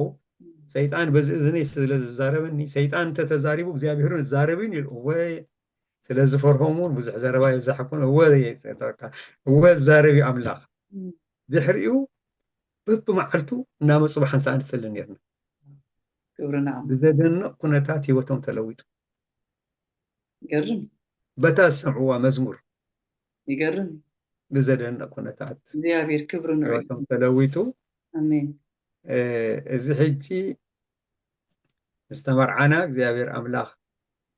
ብውላድ ባሪኹና ናይ መጀመርታ ጓልና ዲቦራ ትበሃል ገዛ ተኻሪና ናይ ጸሎት ቦታ ይኮይኑ ኣብቲ ገዛና ብመዓልቲ 3 ግዜ ናይ ጸሎት ፕሮግራም ነይሩ ካብ 10 ጀሚሩ 10 AM ስጋብ ሚድደይ ካብ 2 ጀሚሩ ስጋብ 4 ካብ 6 ጀሚሩ ስጋብ 8 the whole day ጸሎት ነይሩ እዚ ግን እዞም 10 ዝመፁ ኣብ ሚድደይ ያውፁን እዮም ኣብኡ ይጸንሑ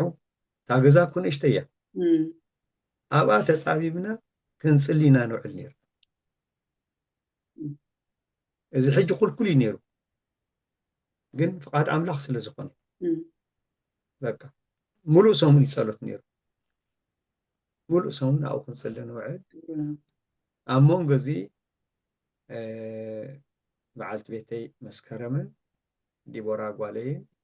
ኣብ ዓዲ እንግሊዝ መፅእን ጓለይ ዋል ሓደ ዓመትን ፈራቃነ ነይራ ሽዑ መፅእን እሳተን እውን ምስ መፃ እቲ ፕሮግራም ይቀፂላኒ በቃ ፕሮግራም ይቀፂለ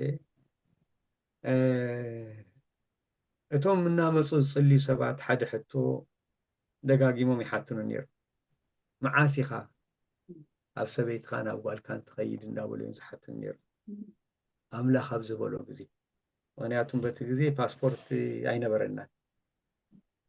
በቲ ናይ ደርጊ ዘመን ፓስፖርት ይሕሰብን እዩ ኣይሕሰብን እዩ ስለዚ ብዘይ ፓስፖርት ከመይ ጌርካ ምንቅስቃስ የለን ልዕሊ ኩሉ ከዓ እቲ ስራሕ ኣምላኽ ነይሩ ኣብቲ ስራሕ ኣምላኽ እዩ ነይሩ እቲ ኩሉ ፎከሰይ ዳሕራይ ግን ፀኒሑ ጎይታ ክትከይድ ኢኻ ኢሉኒ ሽዑ ምስ ሓተቱኒ ሕጂስ ክትከይድ ኢኻ ኢሉኒ ኣሎ ጎይታ ኢሉ እዩ እሞ ተላዒለ ብቲ ፓስፖርት ኦፊስ ከይዲ ኣብዚ ጥቃ ጥቁር ኣንበሳ ዘሎ ሙሉእ ክዳን ተኸዲነ ክራባተይ ገይረ ይኸይደ ተኸድኩ እዚ ዘይ ሽዑ ኢህኣዲግ ኣትዩ ኢህኣዲግ ስለ ዝኣተወ እቲ ፓስፖርት ተፈቂዱ ሕጂ እዚ ዘይበሃል ማዕልያ ዘይብሉ ህዝቢ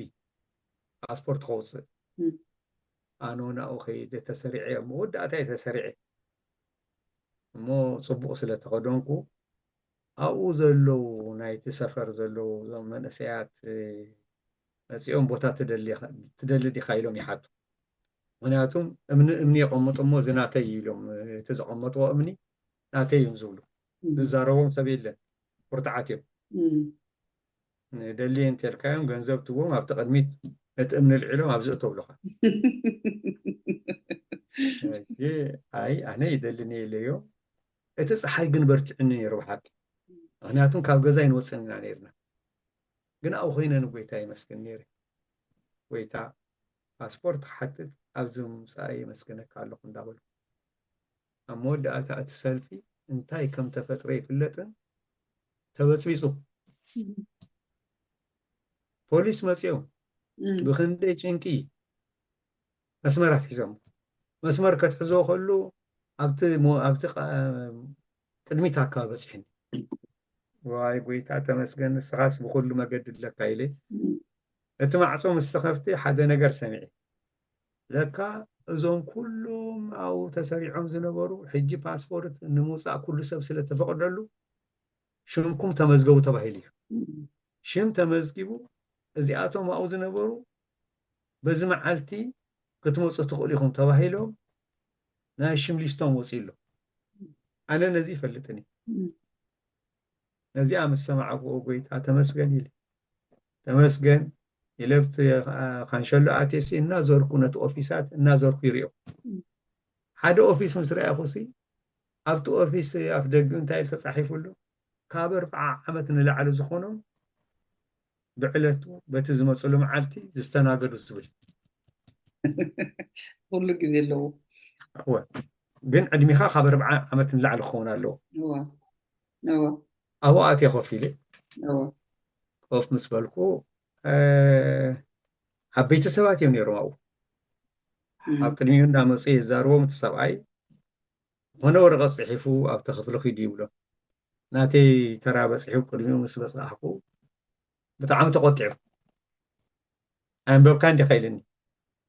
ኣንቢቤ ኢለዩ እንታይ ክትገብር መፂካ ኢልኒ ምስ በልክዎ እንታይ ክትገብር መፂካ እየ ዝብለካ ዘለኹ እዩ ብቁጣዕ ተዛሪቡኒ ጋሼ ኢለዩ ኣያይ ማለት እዩ ጋሼ ማለት ጋሼ ሓደ ሰባት እኮ ቀልጢፎም ኣይኣርጉን እዮም ኢለዩ ነዚ ምስ በልኩ ፎይኩ ሓደ ሰባት ቀልጢፎም ኣይኣርጉን ይኽብለኒ ኢሉ ብጣዕሚ ስሒቁ ደንፂዎ ሓንቲ ወረቐት ፅሒፉ ሲ ኪድ ኣብቲ ክፍሊ ኢሉኒ ኣብኣ መስከትኩ ፓስፖርት ወሓስ ኣምፂ ኢሎምኒ ሓደ ዝፎቶ ሓወይ ወሓስ ኮይኑኒ ፓስፖርት ቪድያት 40 መሊካ ግን ነይሩ ንስኻ ኣይ ሽዑሲ ከመይ ገይሩ 40 ክመልኣኒ ከምኡ ዳ ኣምላኽ ከሳልጠለይ ደልዩ ከሳልጠለይ ደልዩ እምበር ሽዑ ዕድመይ 40 ይነበረ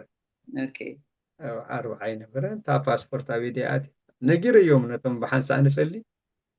ጎይታ እኮ ኺድ ኢሉ እኳ ኣሎ ኢሎም ኪድ ኢሉ እኳ ነለ ሚራክለስሊ ፓስፖርት ኣቤት ከኣት ኢሎም ወይ ብሓቂ ኢልና ንኣምላኽ ኣዝና መስኪና እታ ትቕፅል ፕሮሰስ ከዓ ካብዚ በዓልቲ ቤተይ ኢንቪቴሽን ሊኻትለይ ብሪቲሽ ኤምባሲ ቆፀራ ሃይዘ ኸይደ ነቶም ብሓንሳእ ንፀሊ ከዓ ነጊረዮም እጂ ከዓ ብሪቲሽ ኤምባሲ ቆፀራ በቃ ተኸፊቱ እንዲ ሕጂ ዳ ኢሎም እጂ እኮ ሃሌሉያ ተኸፊቱ እዩ ኢልና ብሓንሳእ ፀሊና ብሪቲሽ ኤምባሲ ኸይደ ናብኡ ኢንተርቪው ገይሩኒ እቲ ሰብኣይ ሪፊውዝ ኢሉኒ ሰንቢደ ሪፊውዝ ምስ በለኒ ሰንቢደ ኣንታ ጎይታ ንስኻ እንዲኻ ክትከይድ ኢኻ ዝበልካኒ ንስኻ እንዲኻ እቲ ፓስፖርት ብድንቂ ኣብ ኢተይ ዘእተኻዮ ሕጂ ደኣ እቲ ኣዝዩ ከዓ ዝኸበደኒ እንታይ እዩ ኣብ ገዛ ዝፅበይኑ ኣለዉ ጎይታ ኺድልኒ ግዜኡ ኢሉኒ ኢለ ነጊረዮም እየ እቲ ፓስፖርት ካብ ኢደይ ከመይ ከም ዝኣተወ መስኪረሎም ንኣምላኽ መስጊኖም እዮም ሕጂ ከዓ ኣምላኽ ከፊትዎ ኣሎ ተባሂልና መስጊና የነ መፅአ ኣንታ ጎይታ ንስኻ ደይኮንካ ኪድ ዝበልካኒ ከምኡ እንዳበልኩ ሓደ ቃል ጎይታ ሂቡኒ ብዘመን ኤልያስ 3 ዓመት ማይ ሃርምን እዩ ኢሉ ኤልያስ ነቲ ንጉስ ኣኽዓብ ነጊርዎ እሞ ኣብ በዓቲ ተሓባ ኢሉ ኣብኡ ብኳኳት እንዳመገቦ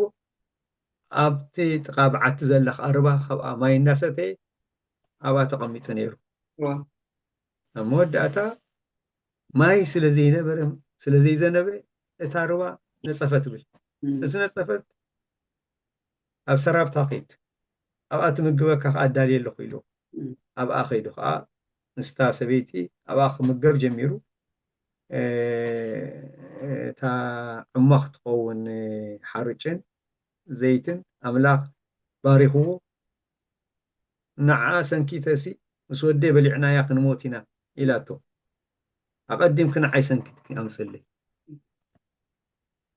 ኣምላኽ ከዓ ከምዚ ይብል ኣሎ እቲ ናይ ጥሜት ግዜ ስጋብ ዝሓልፍሲ እታ ዕሟኾ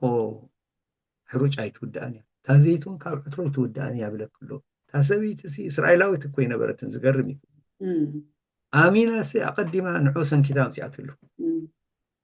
እሞ ኣብ ገዝኣ ተቐሚጡሲ اتناي تميت جي سقاب زحلف اتحرج اي تودأتن تازيتي تودأتن ميراكلس لقويتا مكيبو أبا خلو قويتا انتا يلو زناب كهبيمو خاب تغلس يلو تغلسنا خاب تو نايب على النبياتات أكبوم يلوم أب قبو أرميلوس تأكبوم بلو حدي ويفن انتاي زبحال وي هو لحني بعراي نبلو نمانين يوم هذا بعراي أدالو وسخاتكم أدالو أقربوه حوب تحتي تأتوا أملاحكم سوعوا بحون نزية لقربكم بليعسي نعو أملاح كيرنا حنو لخينا مولو معال تسقافرك معال توعيلهم نأملاحهم سوعهم مرسي رخبون إلياس نتز فرس مسوسي إندقنا حانو سيبل إسرائيل مسوي أفرس نيرو ناتي زقربو مسوات أقربو حسيت صلت مسلي كاب سماي حور يدوس نت مسوات والعيبل نتما يلحسو يبل نزم إسرائيل دوز ولا سبعي نبرن كلهم تدفعهم سجزاهر السو أملاح يلو نتوم ناي بعل نبياتات حزوم يلو أو كيسون ربا وسيدو أحرضهم يبل تماليسو شعو أبقوبو أرميلوس دايبوسي رسو أمونغو خلط أبراخو آتيوسي وغزاهر بالماي يلو نتوم زغلغلو نسخا أب سماي كسكا أطمت ملكت تاريخا نغرن يلو مسيو تود منم نغر يلن يلو أبت ما جمرت كيدر ايلو حجون كيدو أبت خالايون منم نغر يلن يلو أبت سالساي منم نغر أبتا شابعي تغزيس أما خو تأكل دمراس كاب بحرخ توصر إيا يلو شعو تلعيلو موت سماي بدمنات مليو ورتع ماي وبلا ماي مسألمو وردي له نتنقص ورتع ماي حريمو ግን ጎይታ እንታይ ኢልኒ ኣብቲ መጀመርታ ግዜ ምልክት ነይሩ ደይልኒ ኣይነበረን ግን ማይ ክህብ ኢልዎ እዩ ኤልያስ ክትከይድ ኢኻ ዝበልኩ ኣነ ሕጂ ኣይኮነን ግን ክትከይድ ኢኻ ኢልኒ እንደገና ኣምላኽ ስመልሲ ክበኩም ከሎ ክንደይ ናይ ዓብይ ሓጎስ እዩ ብዓባ ሓጎስ ገዛ ኸይደ ገዛ መስከልኩ ይፅበይኑ ነይሮም مسأته هالليل يخبلوا جميرهم تجزاته هاي بقى يكونن هالليل يخبلوا أي توهبنن مسولكم تسنابيدهم سمعي لي أتنا إلياس نجير يوم ما يكهبيه مسولس أبتا مجمرتا ما يدوريدو أي وردن قل ما يكهبيه زولوك زابهري أملاخ تصفاهي بالناسي أبتا مجمرتا أي كونن خون أبتا مجمرتا سلازي يكون أي كونن مارتا يكون قل سيطان بزوح زي نزي أقات أم تتركموسي أملاح كمزي لك كان يرو زخنا نجار يلن إلوس تصفانا خعربوا يمسك أملاح كل جزء جن مرسل له بشي بخال أي جزء ونا يكون بسال سايب رابع عيب حام شايب شاد شاي جزء يكون بشابع عيب جزء خوين جن إلياس تصفى قريص كاب صلوته يقارسه تأملاح ما يكبي زول أملاح أمينوس صلوته قصيلو هجون صلوتنا نقصل آمين تأملخ ذهبنا تسفى حزناسي منهم نجر قالوا من تزيرئنا بأمنة صنعنا أنت تصبينا شعو دويلات اللي بعلت بيتي كما يكون كايلاتني ريفيز تبعي ليليا أب citizen advice office كيدا سو أي كم زي invitation اللي خلصي ريفيز يلومو نسبلتهم ناتك ستاتس انتاي ستاتس على كنا من برو فقط كما يلوم indefinite نيرو تزلع على نايمن برو فقط يو indefinite citizen خاتخون مو أبزغت أتو خلا خسي سو أيكي خمزخون أمزجيب كيو دخيلهم حتى ما هو أمزجيب يلا بلين أنا حدا قلنا لهم البريتش امباسي أو أديس أبابا زلو تزراريبهم سبيتو indefinite علوا أتي indefinite كأمسي لهم أقرباتو نعو جيرو نأديس أبابا زلو بريتش امباسي سبيتو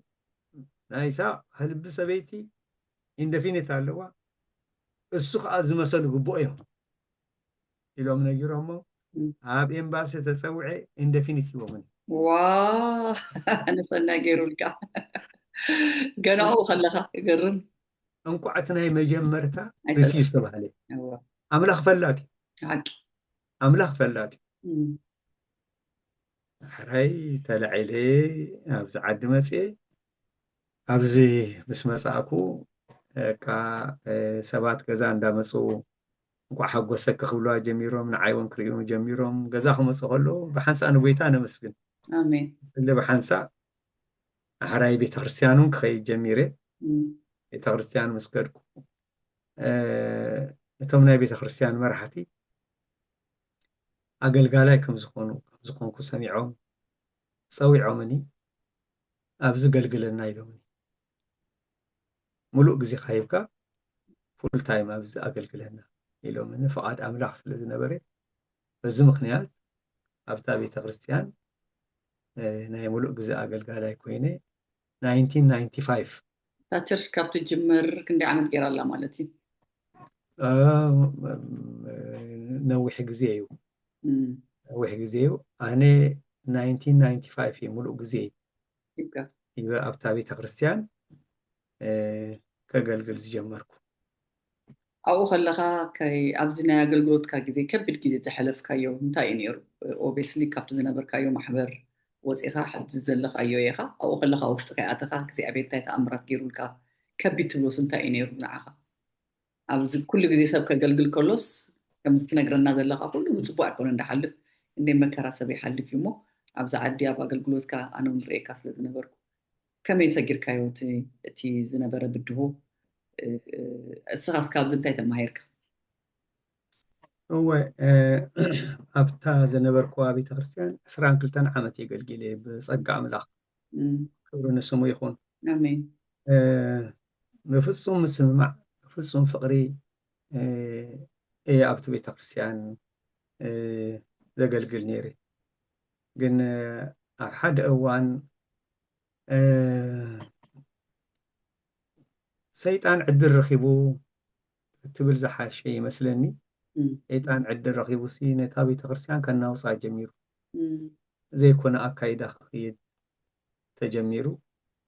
ኣምላኽ ከዓ ዝዛረበና ነይሩ ደጉ እንዳበለ ኣምላኽ ዝዛረበና ነይሩ ይኹን እምበር እቲ ናይ ኣምላኽ ምዕዶ ኣይተሰምዐን እሞ ዳሕራይ ግን ልክዕ ከም ዘይኮነ ክዛረብ ነይሩኒ ኣብ መንጎ ጉባኤ እቲ ኣካይዳ ልክዕ ከም ዘይኮነ ክዛረብ ነይሩኒ ኣብ መንጎ ጉባኤ ሓደ ሰንበት ልክዕ ከም ዘይኮነ ኣካይዳ ተዛሪበ እሞ በዚ ምክንያት ከመይ ጌርካ ከምዚ ትዛረብ ዝብል ጥያቄታት ኣምፅኦም ካብ ኣገልግሎት እውን ሓደ ወርሒ ሰስፔንድ ገይሮምኒ ዳሕራይ እውን ቀፂሎም ዝተፈላለየ ነገር ክገብሩ ጀሚሮም ኣብ መወዳእታ እቲ ኣካይድኦም ቁኑዕ ስለ ዘይነበረ ኣብኡ ዘለዉ ሰባት ፓስተር እዚ ኣካይድኦም ቁኑዕ ኣይኮነን ስለዚ ሲ ንዓኻ ካብዚ ክርሕቆኻ እዮም ዝደልዩ ዘለዉ እሞ ንስኻ እውን ብጠበቓ እዚ ነገር ዝተኸታተሎ ኢሎምኒ ብሕጊ እዮም ዝመፁኻ ዘለዉ ንስኻ እውን ብሕጊ መገዲ ኣይ ኣነ ብሕጊ መገዲ ከይድን ኢለ ኣይከይድን እየ ንኣምላኽ ኣሕሊፈ ይዝብ እዚ ከዓ ኣምላኽ ኣምሂርኒ ኣምላኽ ስለ ዝረድኣኒ እዩ ኣብ መወዳእታ ከምቲ ሰባት ዝበልዎ ተርሚኔት ጌርናካ ኣለና ኢሎምኒ ተርሚኔት ጌርናካ ኣለና ኢሎምኒ እቶም ደጋጊሞም ብሕጊ መገዲ ክኸይድ ዝላወኑ ዝነበሩ ሰባት ንህለ ከምቲ ዝበልናካ ኮይኑ ተርሚኔት ገይሮምካ ስለዚ ሕጂ እውን ብሕጊ መገዲ ንኽድ ኢሎምኒ ብሕጊ መገዲ ከይድኒ ኣነ ንቤተ ክርስቲያን ኣይከስስኒ ኣይከስስኒ ንኣምላኽ ሕሊፈ ሂበዮ ኣለኹ ዳዊት ሳኦል ከሳድዶ ከሎ ኣምላኽ ኣብ ኢድ ዳዊት ሕሊፉ ሂብዎ ነይሩ ንንጉስ ሳኦል ሞቶም ምስኡ ዝነበሩ ኣምላኽ ስነፀላኢኻ ኣብ ኢድካ ኣሕሊፈ ክበካየ ኣብ ቅድሚ ዒንትኻ ደስ ዝበለካ ክትገብሮ ኢኻ ኢሉካ ነይሩ እሞ እቲ መዓልቲ ሎሚ እዩ ንህለይ ኣብቲ በዓቲ ውሻጠ ምስ 600 ወተሃደራቱ ዳዊት ተሓቢኡ ከሎ ኣብቲ ቀዳማይ በዓቲ መፂኡ ሳኦል ደቂሱ እሞ ዳዊት ተላዒሉ ኸይዱ እቲ ጫፍ ክዳኑ ምስ ቆረፀ ግን ልቡ ብሓዘን ተሃሪሙ ኣምላኽ ኣብ ዝቐብኦ ኢዱ ዝዘርግሕ ሰናይ ኣይኮነን ኢሉ ተመሊሱ ናብቶም ሰባት ንሳኦል ቀቲልዎ ክምለስ ኢሎም ዝፅበዩ ነይሮም ጥራሕ ኢዱ ምስ መፀ እንታይ ደኣ ኮንካ ኢሎሞ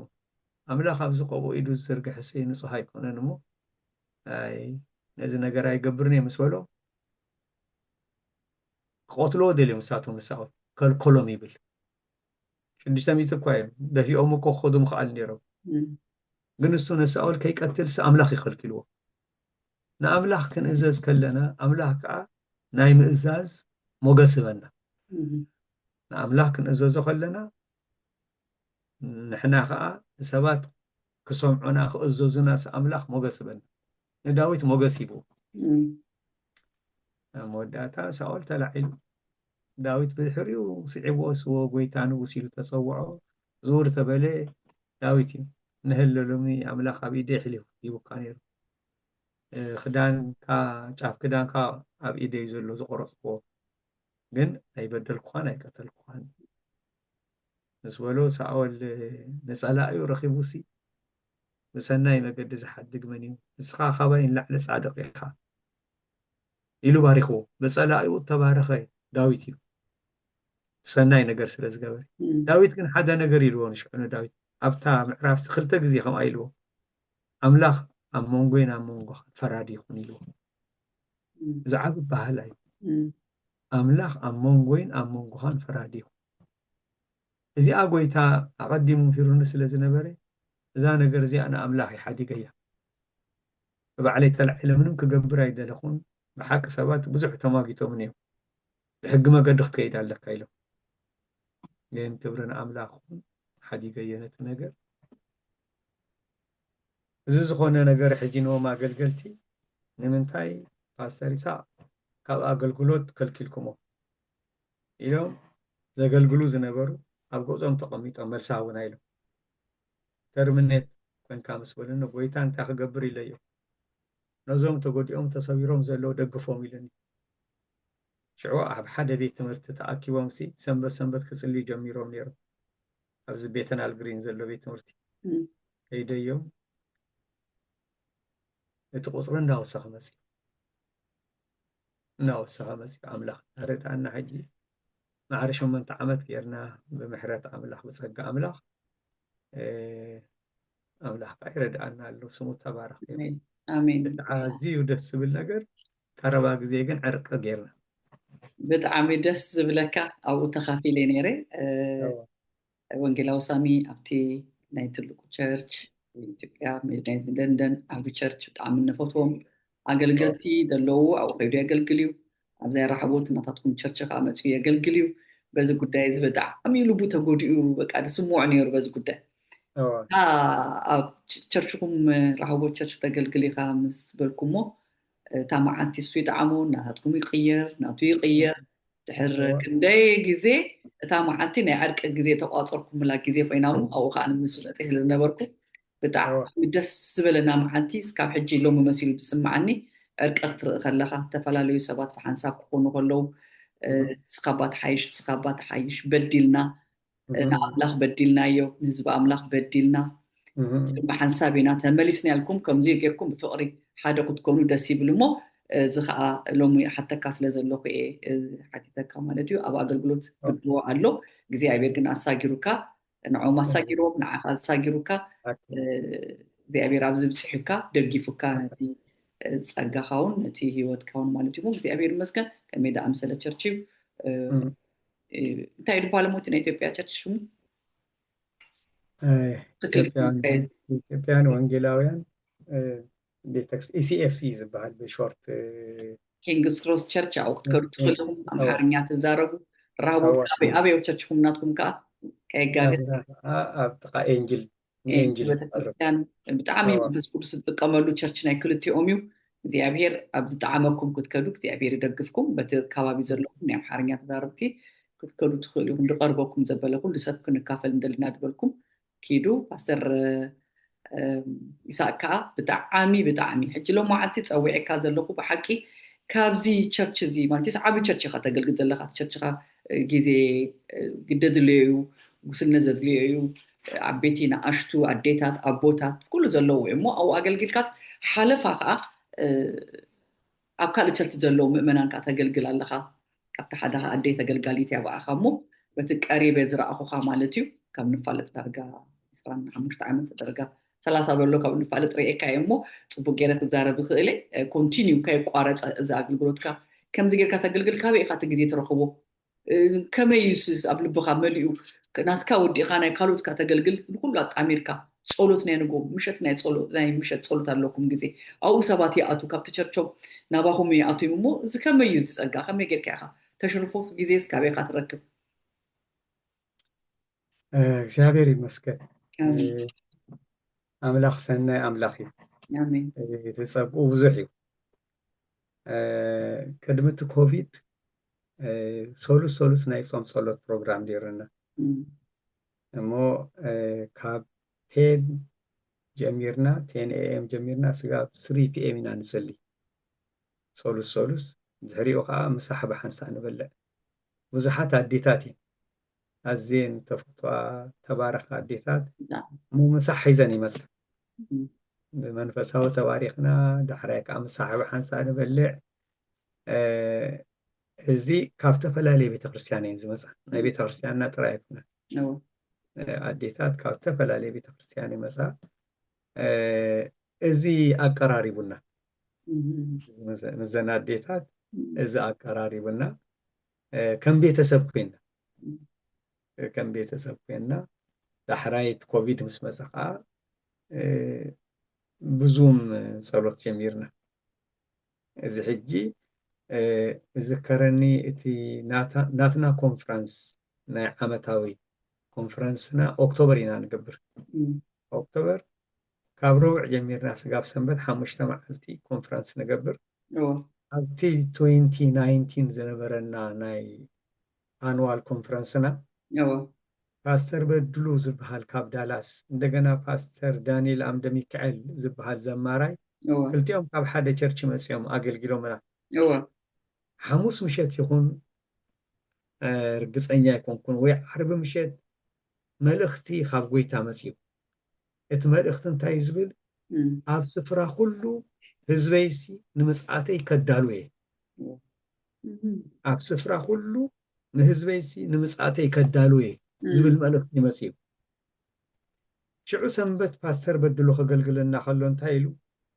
ኣነ ካልእ ቃል ተዳልየ ነይረ ግን እታ ዝሓለፈ ምሸት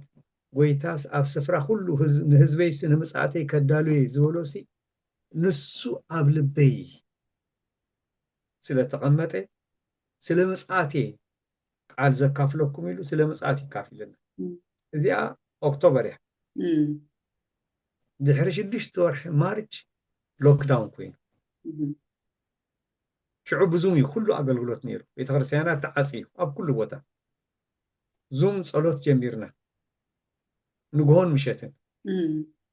ሕጂ ንግሆ 6 AM ንጅምር ስጋብ 10 AM ንግሆ ጸሎት ኣለና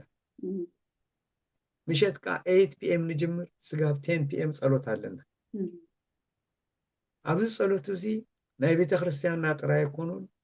እዞም ብሓንሳእ ሶሉስ ንጽሊ ዝነበርና ሰባት ይኣትዋ ኣዴታት ይኣትዋ ኣብቲ ጸሎት ይኣትዋ ስለዚ በቃ ከም ቤተሰብ ገይሩና ኣብቲ ጸሎት እንተዘይረአኽዎን ድውለለን ኣይረአኽዎን እንዳበልኩ ይድውለለን ገሊአን ይጽልአን ክጽልአን ከሎ ብስልኪ ጽልየለን ከምኡ ከዓ ኣምላኽ ከም ዝረድኣኒ ገዝአን ከይደ ከዓ ይርአን ይጽልየለን እዚ ከዓ ዓብይ በረኸት ብጣዕሚ بحق نعيون عبي برخت كوينو أديتات فقرات بحق فقران فلويو ساعتن بصلوت يدقفاني يسلي علي يدقفاني بزي مخنيات أملاحا قراريبنا بخال مقد خا اتنا بيت كريستيان كأقلقلوت كله كم يخات جزي استرخبو خالوت كيت كاختنا دي بجزا خطفئين كسلي لن إلكن زحتتكني إذن يزوم صلوت حجي بحلفي تكنستيو بتعامتوا بهاتي أملاخ عزي يبارك آمين 90% تكنستيين نسليا بالصلوت اتسقن معبل مسيو معبل مسيو أبز أقلقلوت جميرنسي أبيت خريستيان سنبت كقلقلاز جمرالو قال أملاك كافلة أملاك عبيور آمين أبيت خريستيان زلو أقلقلتي سق أملاك بزيح اللومسي بك أنا توم مؤمنان يناديوهم ناتي شيخ متراي يكونن بيت خريستيان زلو نا بيت خريستيان أزيوم فقرات شماغلتات اللو مساي زقلقلو بحق بحد منفس نقلقل آمين سلأم نقويتا أزيه مسجنو آمين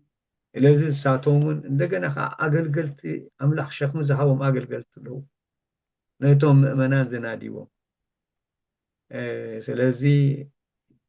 ሳቶም ነቲ ሸክም ከዓ ስለ ዘቕለሉለይ ኣነ ከዓ ንኻልኦት ወደ ካብ ቤተ ክርስቲያን ወፃ ዝኾኑ ንኽርኢ ኣብ ቤተ ክርስቲያን ዘለውን ክሪኦምሲ ጎይታ ረድኢኒ ኣሜን ኣሜን ጎይታ ባረክ ይመስገን ንሓደሽቲ ጥራይ ነዘን ኣዴታት ንምብፃሕ ምስአን ኮንካ ምፅላይ ንግሆ እስካብ ሰዓት 10 ምሸት ካብ ሰዓት 8 እስካብ ሰዓት 10 ንግሆ ምሸት ኣውፅሎት ኣለካ ኩሉ ግዜ እሱ ጥራይ ደይኮኑ ሓደሽቲ ነፍሳት ከዓ ንዓይ ምሳይ ምፃሊተይ ዝነበረት ሓንቲ ሓፍቲ ትምስክረለይ ነይራ ናብ ጎይታ ከመይ ኢላ ከም ድመፀት መስኪርካላ ናብ ጎይታ መፅኣ ኣብ ካልእ ቸርች እያ ትኸይድ ግን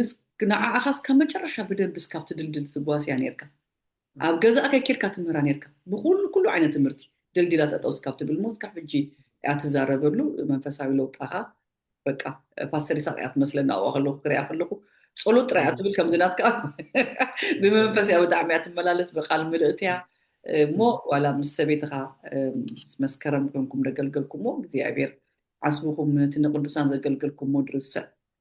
ገፋዒ ኣይኮነን ድብል ሞ ዓስብኩም እግዚኣብሔር ይክፈልኩም እግዚኣብሔር ካ ይባርካ ሞ እንኮላይኩም ሓደሽቲ ነፍሳት ኣብ ካልእን ዘለዎም ኮላይካ ትጓሲሞ በዚ ብጣዕሚ ተገሪመ ተባሪኽና የተበረኸት ከኣንተኻፈት ስለዝኮና መመልሹ እግዚኣብሔር ፀጉ የብዛሓልካ ዝብል ምስ ፋሚሊኻ ዘለካ ግዜ ሕጂ ኣቦ ሓጎ ኮንካ ኣለኻ ከመይ ግዜ ተሕልፎ ከመይ ምስቶም ደቅኻ እንታይ ትምህሮም ኣለኻ ጎቢዞም ደቅኻ ተመሪዑ ወሊዱሎ ሕጂ ዞም ንኣሽቱ እንታይ ኢኻ ተመሓላልፍ ዘለኻ ንኻልኦት ምስ ከመይ እንታይ ክገብሩሎም ኣቦ ሓጎን ዝኾኑ ክኾኑ እንታይ ክገብሩለዎም ንገረና እግዚአብሔር ሰናይ እዩ ኣሜን እግዚአብሔር ሰናይ እዩ መቸም ንውላድ ካብ ዝኸደሉ መገዲ ምርሓዮም ምስ ሸምገላ ከዓ ካብኡ ይርሕቅን እዩ ዝብል ቃል ኣምላኽ ኣሎ እዚ ካብ ፓስተር ነጋሲ ዝሪእኽዎ ነገር ኣሎ ብሓቂ ከመቦ ኮይኑ ዕብይናዮ ቃል ኣምላኽ እናምሃረ እንደገና ብሂወቱ ከዓ ምሳሌ ዝገርም እዩ ፓስተር ነጋሲ በኹሪ እዩ ድሕሪ ኩሉ ናይ ተመርዒ ሓላፍነት ስለ ዝኾነ ኩሉ ናይ ተመርዒ እሞ ኣምላኽ በቲ ዝሃበና ግዜሲ ብሂወትና ነቶም ቤተሰብናን ነቶም ደቅናንሲ ብመገዲ ኣምላኽ ክኸዱ እንደገና ከዓ ብቃልና ጥራይ ዘይኮነስ በካይዳና በነባብራና እዝከረኒ ንእሽተይ ከለኹ ድኳን ተላኢኸ ከይደ ኣብቲ ድኳን ወርቂ ረኺበ ናይ ቀለቤት ዘሎ ወርቂ ረኺበ ኣልዒለ መፅአ ገዛ ነደይ ኢለያ እዛ ወርቂ ረኺበ ኢለያ ካበይ ረኺብካ ኢላትኒ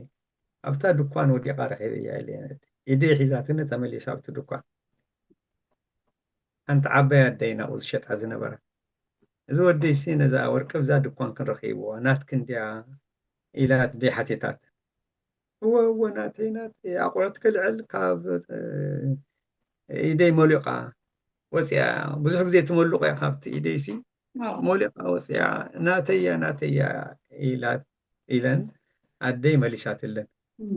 مليسات اللن بتعامل مسكينة زخون كرميلا يكون كم زهيبنا عن التنسبيت أدي واي زودي ورك رخيب كالي سي لكم وسدتو نيرا إيدي حزات مليسا دحراي ما نسي مسكونكو أما قدي زود بورصة رخيبة العلية بورصة دي ساوايو أوشتو جنزب نيرو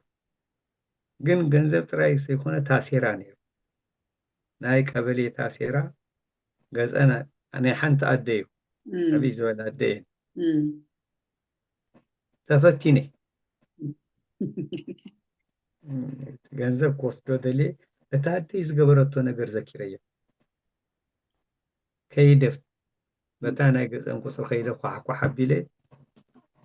ከፊቶም ለይ እዛ ቦርሳ ረኺበ ኢለየ ንዓን ረኺበየ ካብ መርካቶ ኢለን ፍርናሽ ገዚኤ ተሰኪመ ክመፅእ ኣውዲቓትን እዛ ቦርሳ ኣብኢትካ እቲዎ ኣምላኽ ندكن كل صويعين تملكت عزودي إذا برسا حزل مريقناني أنا وندسيلني دحراجن حدا صلوت صلي ووق زيافير أملاخ ذا جنزب مليسية إذا نادى مليسية سنك مريقناني لذا أملاخ تبارخن اللي إلى صلي دكتور عدي دكتور عدي أملاخ بارخن بزالو ترزيا بارخني إذن سويت مريقنانين إلي بقى بهانكوتا تصبينا يتالوتري هو قن من ما يبس حنن تالوتري بقى موان مودعتا إذن تايو كاولدنا نريو حدا بيت كريستيان أبزي لندن زلو زعوا بيت السبام هري لهم سوي عمنسي نزانا يدي ورك رخيبه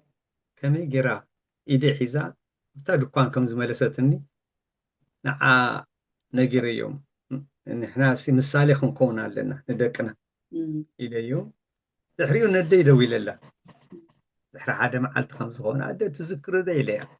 تذكر دو خمزي ورك رخيبه أوه تقر مكايو السومن ذكروني ريلاتني السومن ذكروني ريلاتني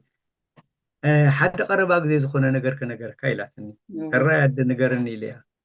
أما قد ندخلت كوس 7 أفار خبيلة أما ريت ودقي ودقي رخيبيلة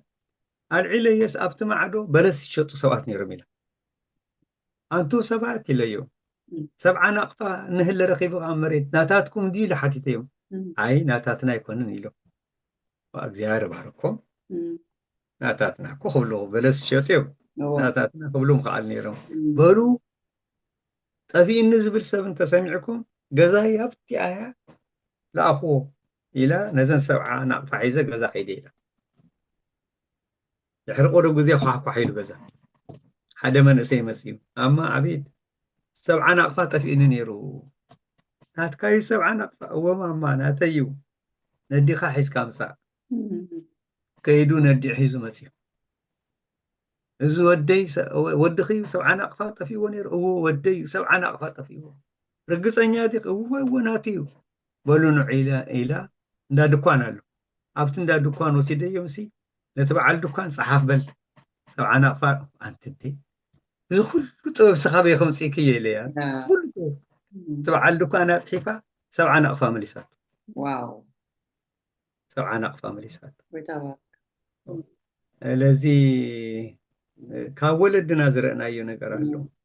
كنعنا تحتنا نحنا خاصي ندقنا مسالي خنقونا زيهير أملاخ يردعنا آمين نعم جمر تاقوالي ب 2014 تمرعيات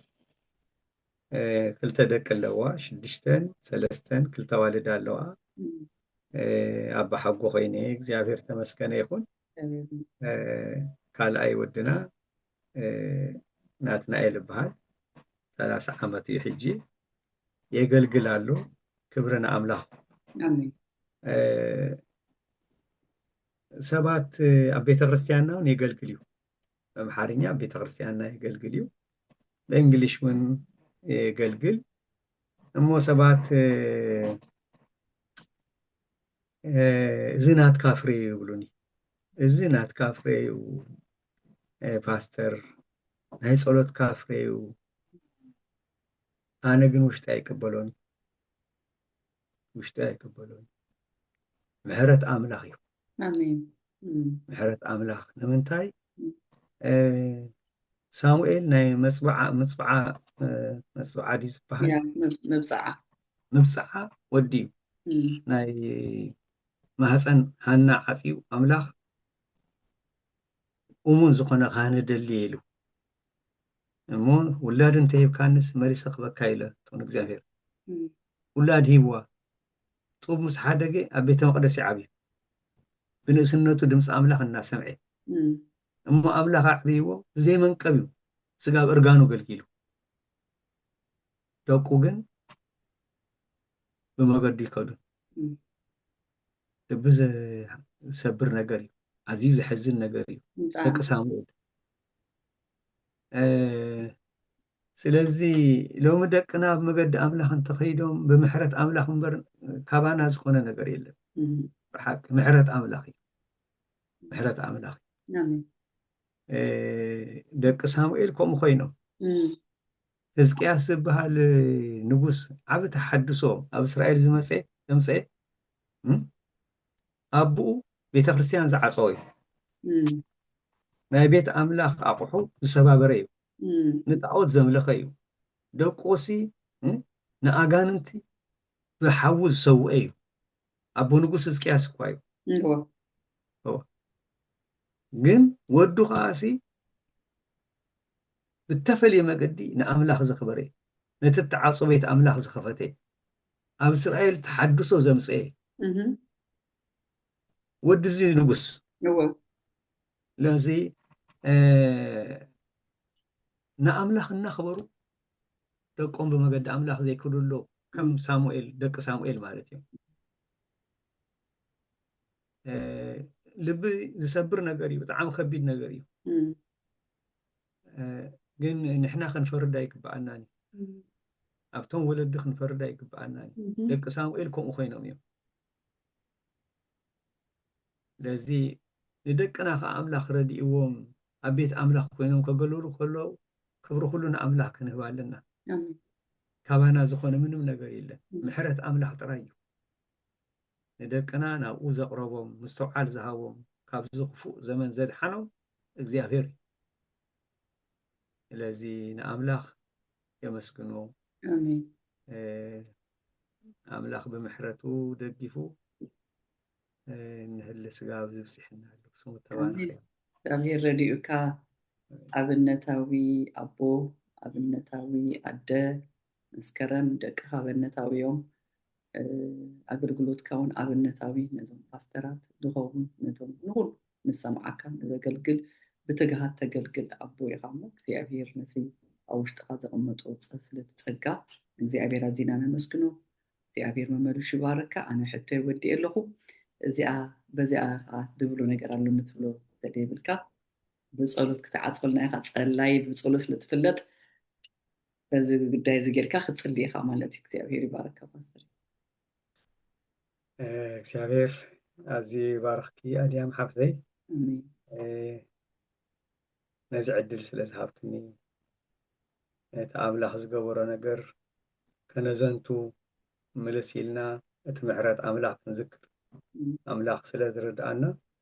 ቅዱስ ስሙ ንዘለኣለም ብሩኽ ይኹን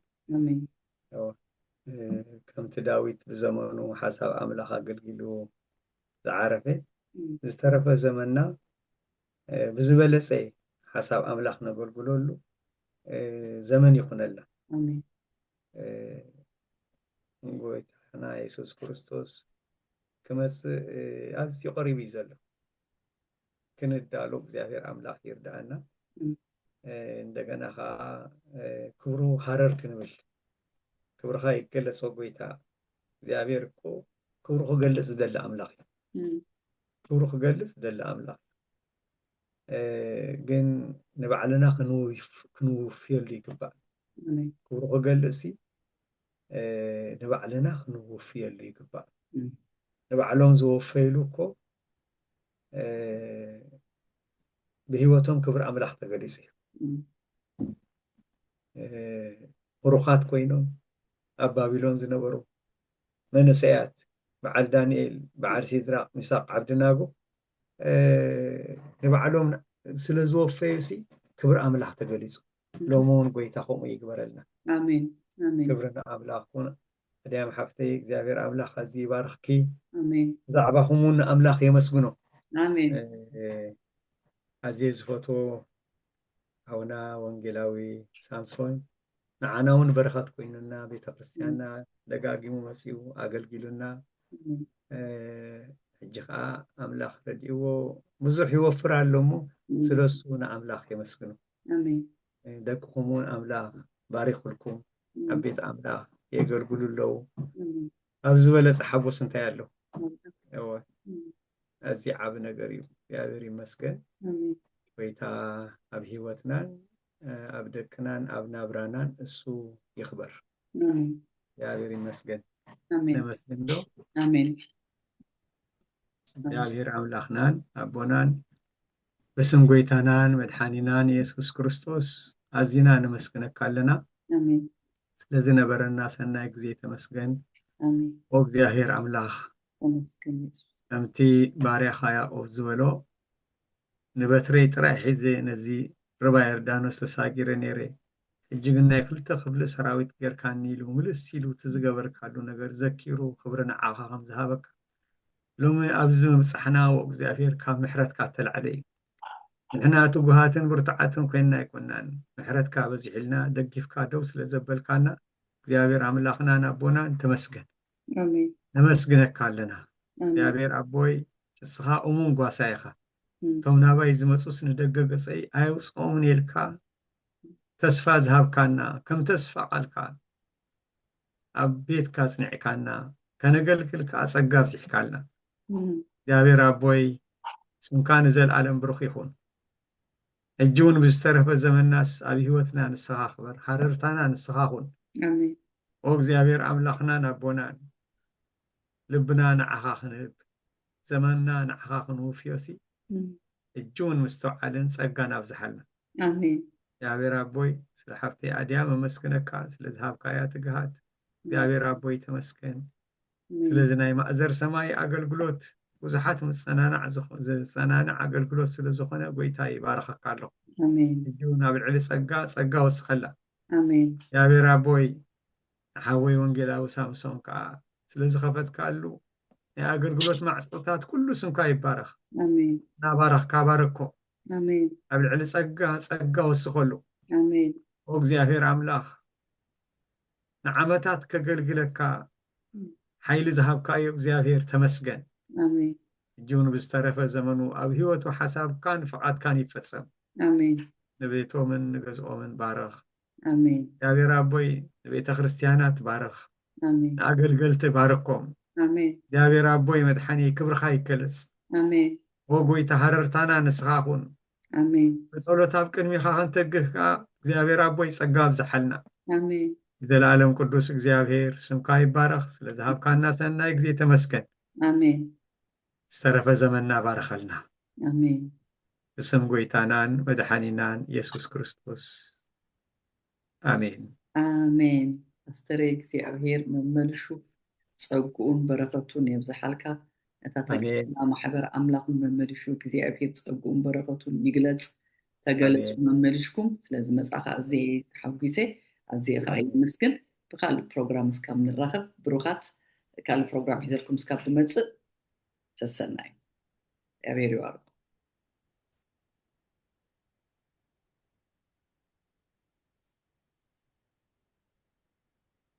ኣገልግሎት ማእዘር ሰማይ ካብ 2016 ጀሚሩ ን9 ዓመት ብዘይ ምቁራጽ ኣብ ሕጂ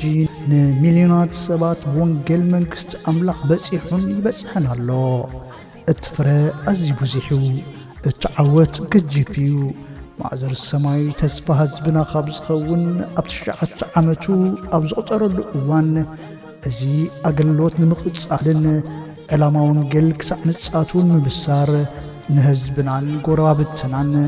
ተስፋን ምንጭ ሰላምን ፍቕርን ንምዃን ክቡራት ኣገልገልቲ ኣምላኽ፣ ክቡራት ኣቦታትን ኣዴታትን፣ ክቡራት መንእስያት ሓገዝኩም ንደልሎና፣ ጸለትኩም ንደልሎና። እዚ ብነምዓትኩምን ጸለትኩምን ጻዕርኩምን ዋጋ ዝተኸፍሎ ኣገልግሎት ዘለዎ ፋይናንሳዊ ጸገም በዲሁ ገና ንብዙሓት ንመድሓንን ንበረኸትን ንምዃን ኣባላት ማእዘር ሰማይ ንምዃን ብኡ ድማ ተኻፈቲ በረኸት ንምዃን ማእዘር ሰማይ ጻውዒት የቕርብ።